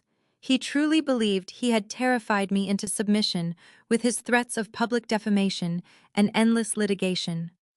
He thought I was terrified of his impending wealth. The sheer scale of his delusion prevented him from seeing the obvious logistical trap I had just laid out for him. He did not pause to question why a supposed low-level financial assistant was offering a private conference room in one of the most exclusive private equity skyscrapers in Chicago. His massive ego simply accepted that he deserved premium accommodations for his final victory lap. Jason immediately picked up his phone and called Brittany. She had been sulking since the disastrous New Year Eve party, furious about the public humiliation and terrified that her luxury lifestyle was in jeopardy. Jason quickly smoothed over her doubts with grand promises of unimaginable wealth. He bragged that I had officially surrendered and was begging to sign away my rights to the startup. I told her to go to the most expensive boutique on the Magnificent Mile and buy a new designer dress for Friday. He instructed her to meet him in the lobby of my building right after the signing. He promised they would walk straight out of the divorce settlement and head directly to a Michelin star restaurant to celebrate his $50 million buyout. Next, Jason called his mother. Barbara was currently staying in a cheap, cramped motel near the airport, still seething over her brutal eviction from the luxury high-rise. When Jason told her the news, she practically wept with vicious joy. She praised her son for finally crushing me and reclaiming his rightful place at the top of the social hierarchy. Jason told Barbara to join Brittany in the lobby on Friday afternoon. He wanted his entire new family waiting to greet him the second he stepped off the elevator as a newly minted single multimillionaire. He wanted to parade his victory in front of the world. After hanging up the phone, Jason strutted out of his private office and onto the main floor of his startup. He walked past the rows of software engineers and stopped right in front of Ian and Cole. He slapped his hand down on Ian's desk, grinning from ear to ear. He proudly announced that the crazy ex-wife had officially surrendered and the divorce would be finalized in 5 minutes on Friday. He looked at his two partners, completely oblivious to the sheer panic radiating from their pale faces. Ian and Cole forced themselves to smile and nod, playing along with the charade. They knew exactly what was really waiting for Jason on Friday, but they kept their mouths firmly shut. They watched him swagger back to his desk, shaking their heads at a man who was cheerfully organizing his own corporate funeral. Friday afternoon arrived with a heavy gray winter sky casting long shadows across the city. The energy inside my private equity firm was dialed to an intense, razor-sharp focus. I stood in my massive executive office looking out the floor-to-ceiling glass window. The streets below looked like tiny gray ribbons cutting through the architecture of Chicago. My phone remained completely silent. My mind was empty of any lingering doubt or hesitation. I had spent 7 years shrinking myself to fit inside Jason's fragile ego. I had funded his dreams, managed his life, and tolerated his toxic mother, all in the name of building a family. Now I was going to tear it all down with the absolute precision of a master surgeon. The heavy wooden door of my office swung open with a soft, definitive click. I turned away from the sprawling city skyline and looked toward the entrance. Kendra stepped into the room. She was wearing a flawless crimson blazer, her posture radiating pure, unadulterated power. She confidently carried a thick black leather-bound portfolio containing the final printed acquisition contracts and the termination clauses. She walked over to my polished mahogany desk and placed the heavy documents down perfectly in the center. She looked up, meeting my cold gaze with a fierce, unwavering, victorious smile. I inhaled deeply, feeling the weight of the moment settle into my bones. Everything we had planned was finally ready. I placed my hands flat on the polished mahogany desk. It is now time to execute. Friday afternoon arrived with a biting chill that swept off Lake Michigan, but inside the soaring glass atrium of the private equity headquarters, the climate was perfectly controlled. At exactly 1:45, the heavy revolving doors spun to admit Jason, Barbara, and Brittany into the lobby. They moved as a single obnoxious unit of unearned entitlement. Jason wore a tailored suit he had undoubtedly bought on credit, walking with the exaggerated swagger of a man who believed he was minutes away from becoming a tech billionaire. Brittany clung to his left arm, tottering on ridiculously high designer heels, wearing a tight cocktail dress, completely inappropriate for a corporate environment. On his right, Barbara marched like a conquering queen, her chin tipped up so high she was practically looking at the ceiling. The trio approached the massive curved marble reception desk. The front lobby was an intimidating display of wealth featuring towering indoor water features and silent, sharp-suited security personnel observing every movement. The receptionist, a highly trained professional who regularly checked in global industry titans, offered a polite, neutral greeting. Barbara did not even let Jason speak. She stepped forward and actually snapped her fingers directly in the receptionist's face. "We are here for a very brief, very simple legal signing," Barbara announced loudly, ensuring the other executives in the lobby could hear her. "My son is Jason, the chief executive officer of the software company your firm is purchasing today. We just need to get this pesky little divorce paperwork out of the way before he heads to the boardroom to sign his $50 million buyout. So be a dear and point us to whatever small conference room his ex-wife rented out." The receptionist did not flinch. She simply glanced down at her glowing monitor, verified the visitor logs I had personally authorized, and picked up a sleek black keycard. She stepped out from behind the marble desk and gestured toward a private bank of elevators hidden behind a frosted glass partition. "You are expected on the top floor," the receptionist said smoothly, swiping the card to summon the private carriage. "The executive suite will accommodate all of your scheduled proceedings this afternoon." Jason smirked, puffing out his chest as he guided his entourage into the polished steel elevator. As the doors silently slid shut, he turned to Brittany with a triumphant, arrogant gleam in his eye. "Do you see how they treat us here?" he bragged, checking his reflection in the mirrored walls. "This is where the big boys play. This is the top of the food chain. The firm clearly respects my valuation so much, they decided to host the divorce signing in one of their premium executive suites as a professional courtesy. It is all about power, baby. They know who is bringing them the next great technological revolution." Brittany giggled, adjusting her hair and leaning against his shoulder. She babbled about which Michelin star restaurant they were going to hit the second the ink dried on the contracts.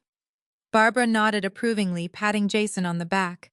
"I always knew you would reach the absolute peak of high society," she gloated. "And the best part is that Stella is going to have to sit in this towering symbol of wealth and realize exactly what she threw away. She is going to sign those papers knowing she will be a poor single mother while we are dining on caviar." The sheer density of their delusion was almost palpable as the elevator ascended past the 30th floor. Jason truly believed the universe was aligning perfectly for his benefit. He assumed the divorce signing and his corporate buyout were simply happening in the same skyscraper by sheer convenient coincidence. He thought I had begged for a fancy room to save face while he was the incoming king. I was blissfully oblivious to the fact that he was riding a high-speed metal box straight into the belly of the beast. He was a clueless gazelle wandering directly into the jaws of the apex predator of this entire corporate jungle. The elevator chimed softly, announcing their arrival at the 40th floor. The doors parted to reveal an environment of hushed, intimidating power. There were no neon signs or ping-pong tables like his amateur startup space. This was a realm of dark mahogany, brushed steel, and absolute financial dominance. A senior paralegal waited in the foyer, checking her watch. She offered a curt nod and instructed the trio to follow her down the long, silent corridor. Jason swaggered down the hall, his expensive leather shoes clicking loudly against the polished hardwood. He peered into the glass-walled offices they passed, imagining himself sitting behind one of the massive desks. He had no idea he was walking through the exact department that had spent the last 24 hours tearing his fraudulent accounting to shreds. The paralegal stopped in front of a pair of towering frosted glass doors. She pushed them open, revealing the primary executive boardroom. The space was enormous, featuring a massive custom oak table that could comfortably seat 30 people surrounded by panoramic views of the freezing Chicago skyline. Jason strutted into the room with a wide, victorious grin, expecting to see me sitting in a corner looking utterly defeated. Jason stood at the head of the massive oak conference table, his arrogant smile faltering for just a fraction of a second. He stared down at his two business partners, Ian and Cole, who were seated rigidly near the back corner of the room. Neither man looked like an executive about to cash a multi-million-dollar check. Cole was clutching a glass of water with pale white knuckles, his face shining with cold sweat. Ian refused to make eye contact, keeping his gaze firmly fixed on the polished wood in front of him. Jason laughed a loud and obnoxious sound that bounced off the glass walls. He walked over and slapped Ian firmly on the shoulder, completely missing the way his partner flinched at the sudden physical contact. "What are you two doing sitting in here?" Jason asked, his voice dripping with condescending amusement. "You look like you are waiting for a firing squad instead of a $50 million buyout. Relax, guys. I told you I had everything completely under control. We are just waiting for the acquiring director." Ian swallowed hard, his throat clicking audibly in the quiet room. He finally looked up at Jason, his eyes wide and filled with desperate terror. He opened his mouth to speak, to warn his arrogant chief executive officer about the financial guillotine suspended directly over his head, but no words came out. He simply shook his head and looked down. Jason rolled his eyes and turned away, dismissing his partners as spineless amateurs who simply could not handle the high-stakes pressure of the corporate elite. He gestured for Barbara and Brittany to take a seat near the head of the table. Barbara immediately made herself at home, dropping her heavy fur coat onto the back of an expensive leather chair. She snapped her fingers at a junior legal associate standing near the door, rudely demanding a cup of black coffee and sparkling water. The associate ignored her entirely, keeping his eyes locked on the front of the room. Brittany sat down next to Jason, crossing her legs and looking around the intimidating boardroom with greedy eyes.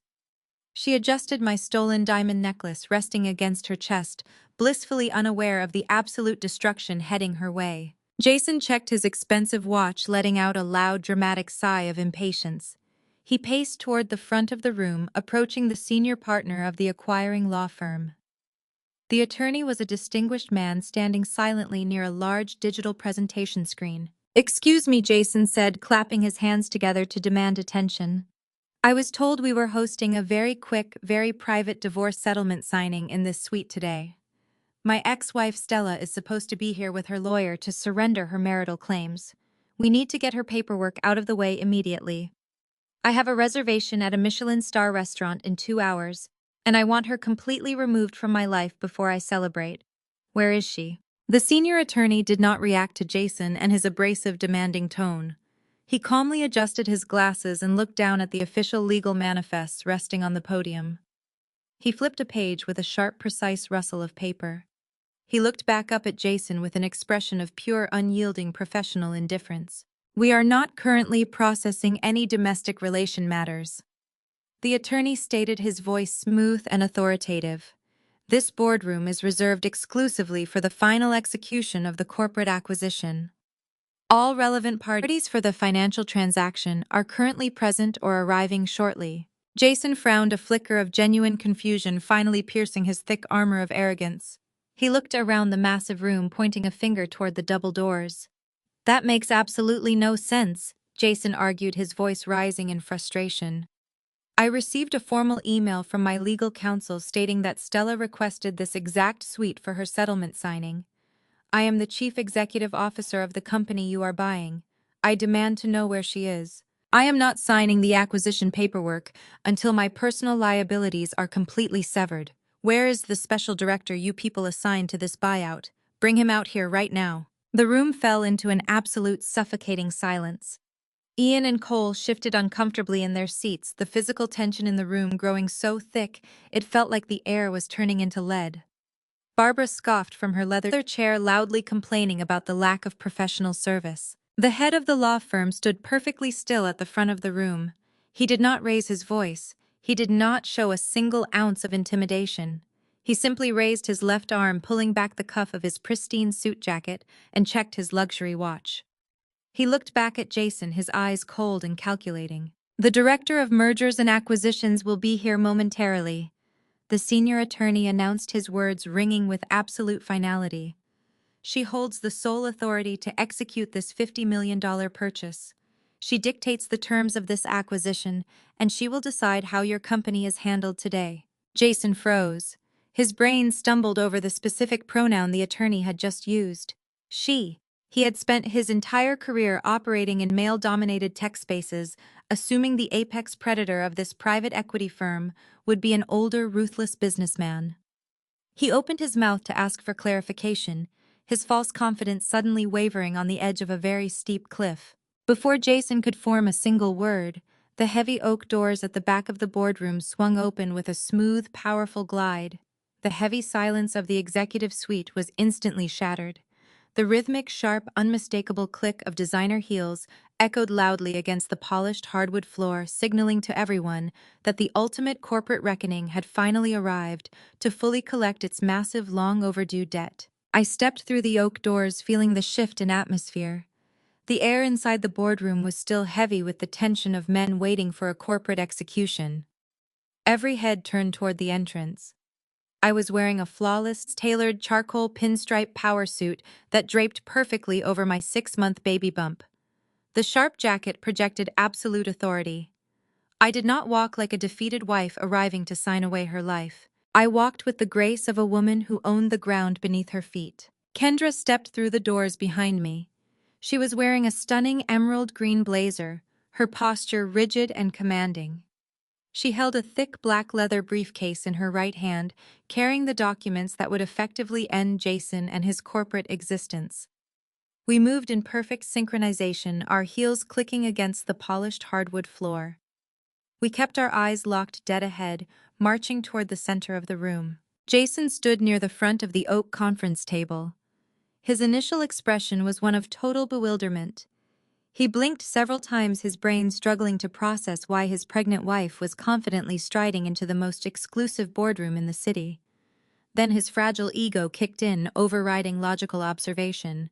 He let out a loud sigh, dramatically rolling his eyes for the benefit of the senior attorneys and his business partners. He believed I had stumbled into the wrong suite by mistake. "Stella, what are you doing in here?" Jason snapped, his voice dripping with condescension. He waved his hand dismissively toward the hallway. "You are entirely in the wrong room. The divorce settlement signing is probably down the hall in one of the smaller associate offices. You need to leave immediately. We are in the middle of closing a $50 million acquisition, and we are waiting for the special director to arrive. Stop embarrassing yourself and get out." I did not stop walking. I did not break my stride. I completely ignored his pathetic attempt to diminish me. I walked straight past him, forcing him to take an awkward step back to avoid my shoulder. I moved directly to the head of the massive oak table. There was a single towering black leather executive chair positioned at the apex of the room. It was the seat reserved for the highest-ranking official. I pulled the chair out and sat down. Kendra stepped up beside me. She placed the heavy black leather briefcase onto the polished wood, unlatched the metal clasps with a sharp double click, and pulled out the master acquisition file. She set the thick stack of legal documents perfectly centered in front of me. I placed my hands flat on top of the paperwork. Jason stared at me, his face twisting into a mask of pure, irritated outrage. He looked over at the senior partner of the law firm, gesturing wildly toward me. "Are you just going to let her sit there?" Jason demanded, his voice rising in panic. "She is trespassing in a restricted corporate meeting. Call your security team and have her escorted out before the director gets here and sees this circus." The senior attorney did not call security. He did not move to intervene. He simply stepped back, folded his hands behind his back, and offered me a deep, respectful nod of pure professional deference. I looked up from the master file and locked my eyes directly onto Jason. The room was so quiet I could hear the faint hum of the climate control system.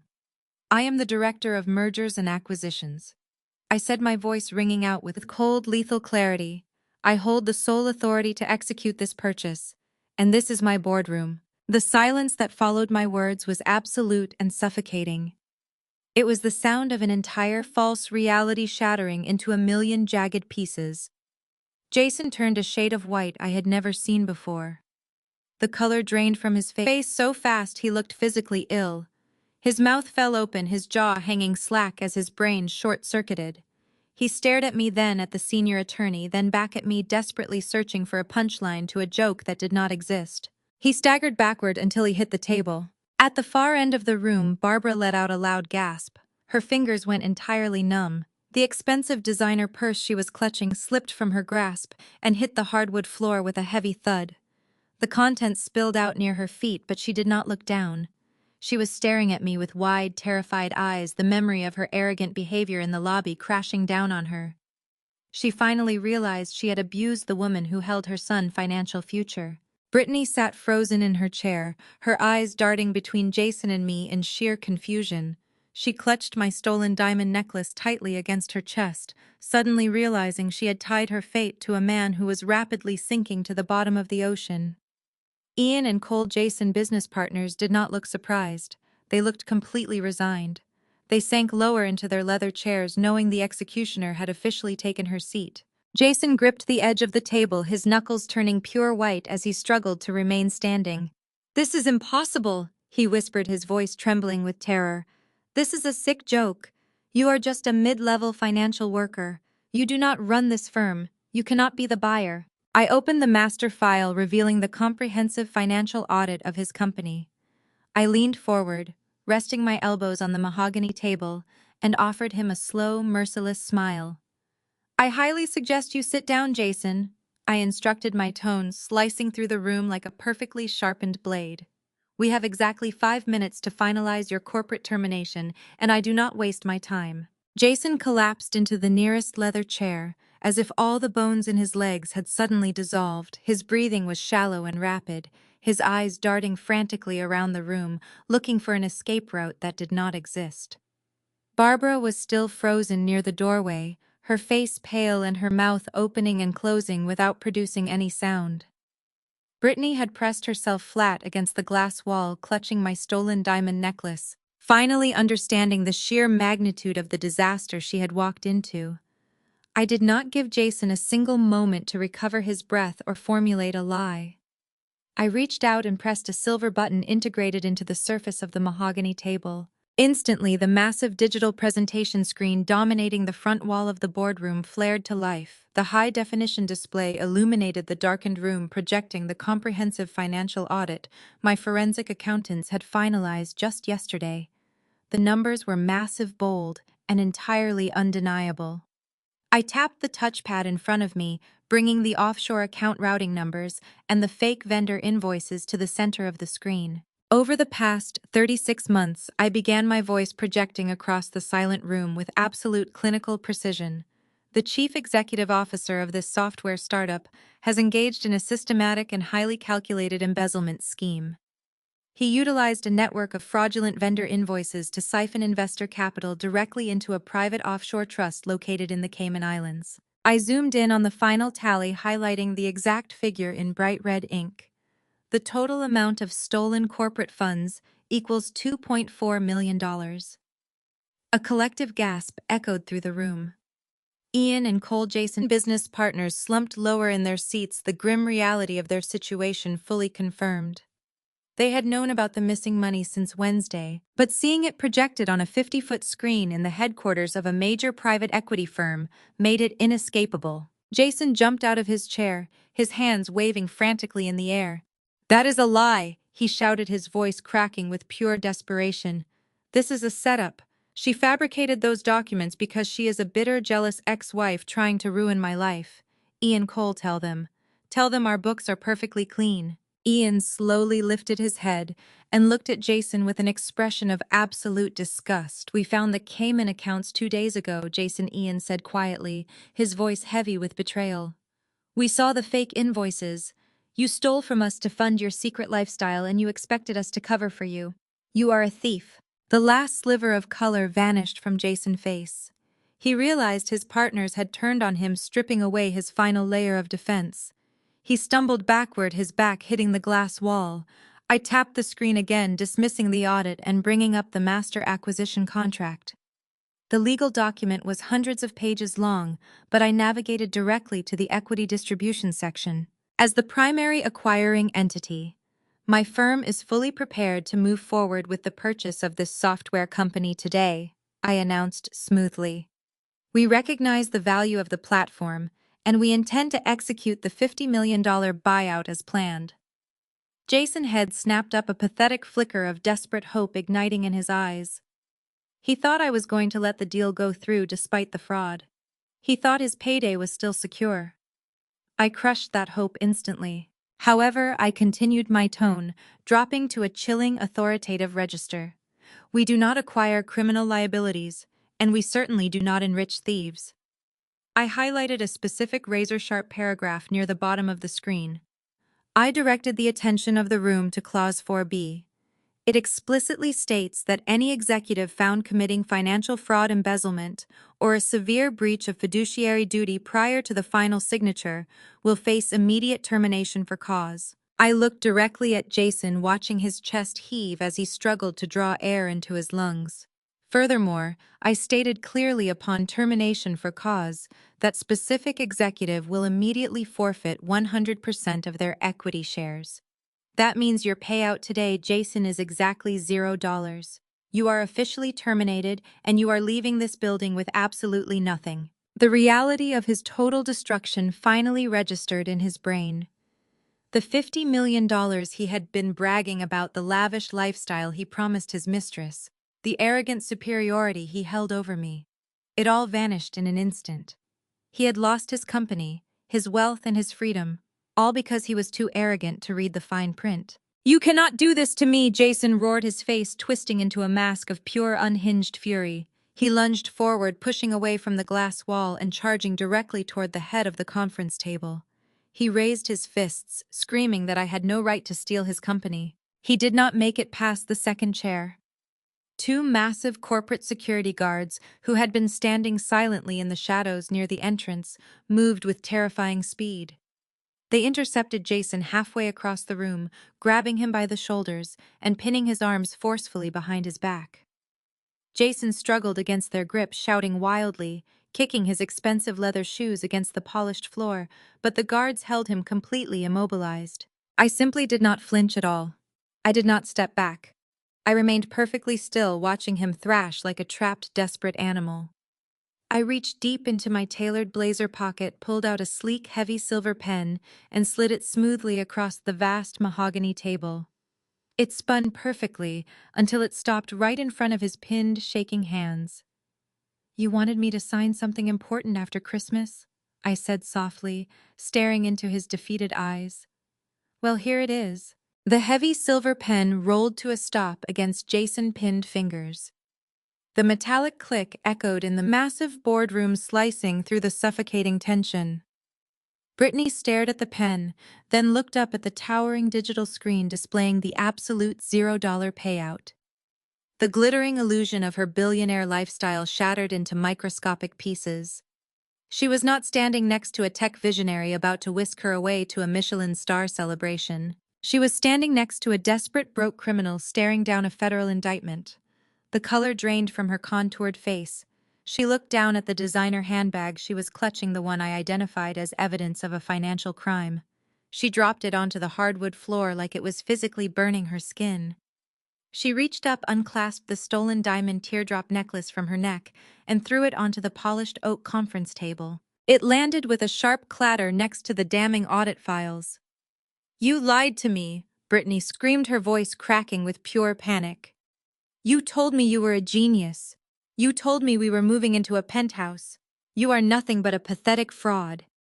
Jason struggled against the grip of the corporate security guards, his eyes wide and pleading as he looked at his young mistress.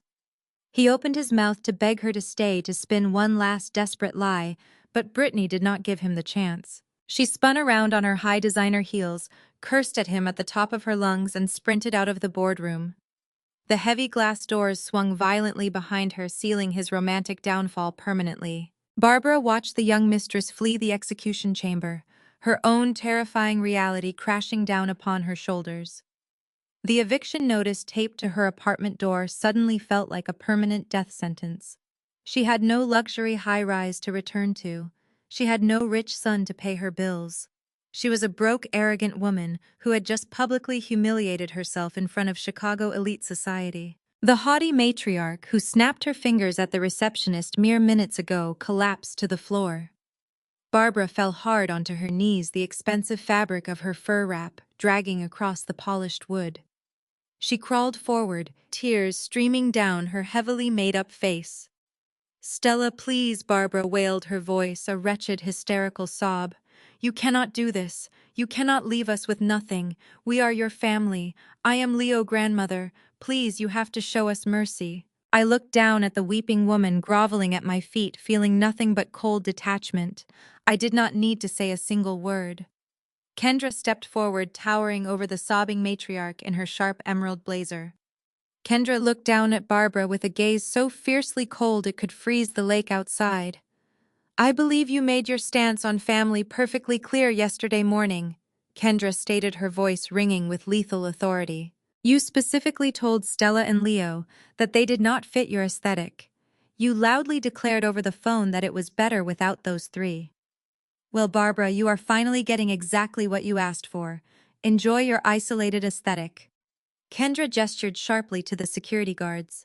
"Remove this woman from my boardroom immediately." Two guards stepped forward, hauling a thrashing, screaming Barbara up from the floor by her arms. She kicked and wailed, begging for a second chance, but the guards dragged her out of the suite with ruthless efficiency.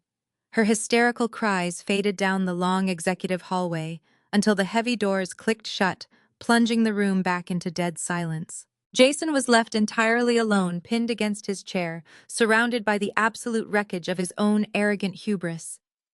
His business partners Ian and Cole stood up from the far end of the table.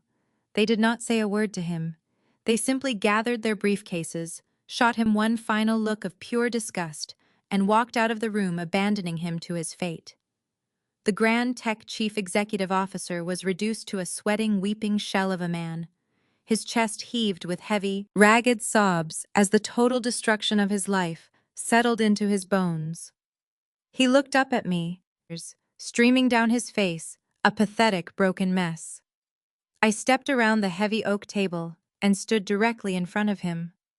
I pulled two pristine legal documents from the master file and laid them side by side. The first was his immediate termination for cause enforcing the total forfeiture of his corporate equity. The second was the final divorce decree. It granted me sole legal and physical custody of Leo, complete ownership of all properties, and mandated massive financial restitution for his dissipated marital assets. "You have two choices right now, Jason," I said, my voice dropping to a terrifyingly quiet whisper. "You can refuse to sign these papers. If you do, I will press a single button on my laptop that automatically forwards this entire forensic audit directly to the Federal Bureau of Investigation. You will be arrested before you can walk out of the lobby downstairs." Or I continued, tapping the silver pen, waiting on the table. "You can sign everything right now. Surrender your entire existence to me, and I will give you a 24-hour head start before I alert the authorities. You choose between walking out of here with $0 or leaving in handcuffs." Jason stared at the documents, his body trembling violently. I knew I held the absolute power to destroy his freedom just as easily as I destroyed his company. A wet, pathetic sob tore from his throat.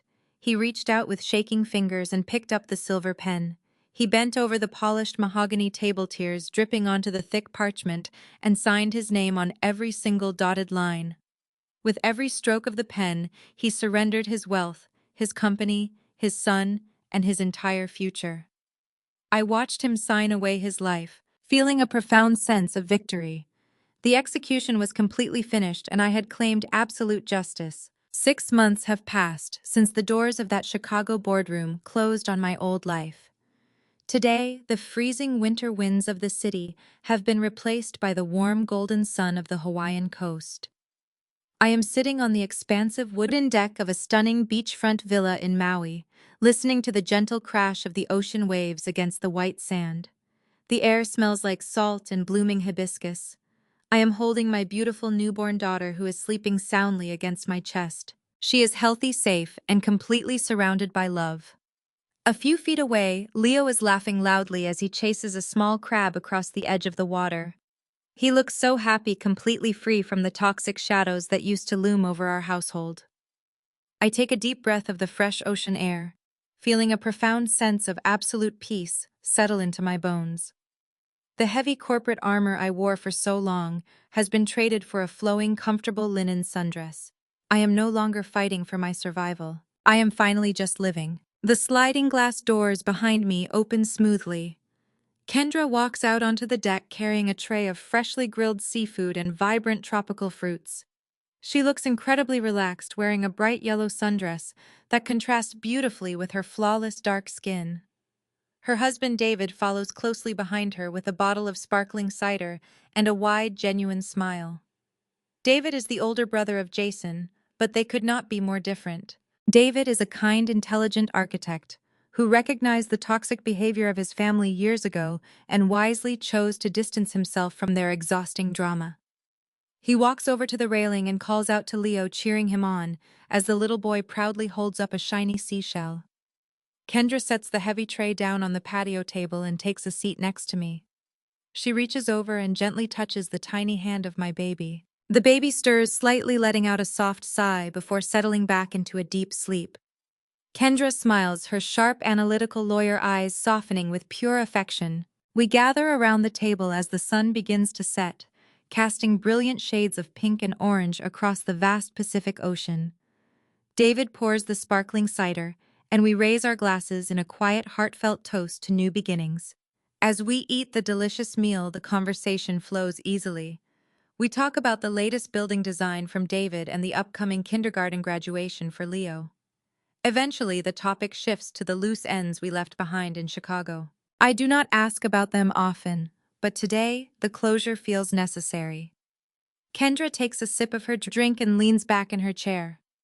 She tells me that the federal authorities moved very quickly after I submitted the forensic audit. Jason was officially indicted for massive corporate fraud and embezzlement. Because he signed the divorce and termination papers forfeiting all his assets, he had absolutely no money to hire high-powered defense attorneys. I was assigned a public defender who could do very little against the mountain of undeniable digital evidence we provided. To pay for his mounting court fees and basic survival, the former tech genius was forced to take a minimum wage job working the night shift at a massive retail warehouse. He spends his days packing boxes entirely stripped of his arrogant executive title and his imaginary $50 million fortune. David shakes his head slowly, expressing no sympathy for his younger brother. He asks Kendra about their mother. Kendra lets out a short, cynical laugh. Barbara is currently living in a cramped, cheap motel on the outskirts of the city, Kendra explains. Her grand social standing evaporated the moment she was evicted from the luxury high-rise building. None of her wealthy country club friends will even return her phone calls, now that the family name is associated with a federal criminal investigation. She spends her days sitting in a tiny motel room, completely cut off from the elite society she valued more than her own grandson. As for Brittany, she completely vanished the moment federal agents seized her designer handbags and the keys to her leased sports car. She abandoned Jason without a single backward glance, instantly searching for a new stable source of wealth. I listen and feel absolutely nothing. No pity or lingering resentment.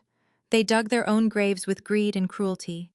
I simply nod, taking a long breath of salty air, turning my attention back to the sunset over the water. My phone buzzes on the table. The screen lights up with a text message from an unsaved number, but I recognize the cowardly phrasing immediately. It is from Jason. The text is pathetic and desperate. It reads, "Stella, I have lost absolutely everything I had. I am so sorry for what I did. Can I please just see the new baby?" I stare at the glowing screen for a long, quiet moment. I look down at my sleeping daughter, then over at Leo, laughing brightly with David on the beach, and finally at Kendra, who is watching me with a supportive, knowing smile. I do not feel a single ounce of hesitation or guilt. I do not type a reply to him. I simply press the option to block the caller permanently. I toss the silenced phone deep into my woven beach bag and look back out at the endless shimmering ocean. I clearly remember the cruel, thoughtless words Jason spoke over the phone on that freezing Christmas morning. He proudly said it was better without you three. A calm, deeply triumphant smile spreads across my face as I watch the waves. For the very first time since he said it, I completely agree with him. My new life is infinitely better without them.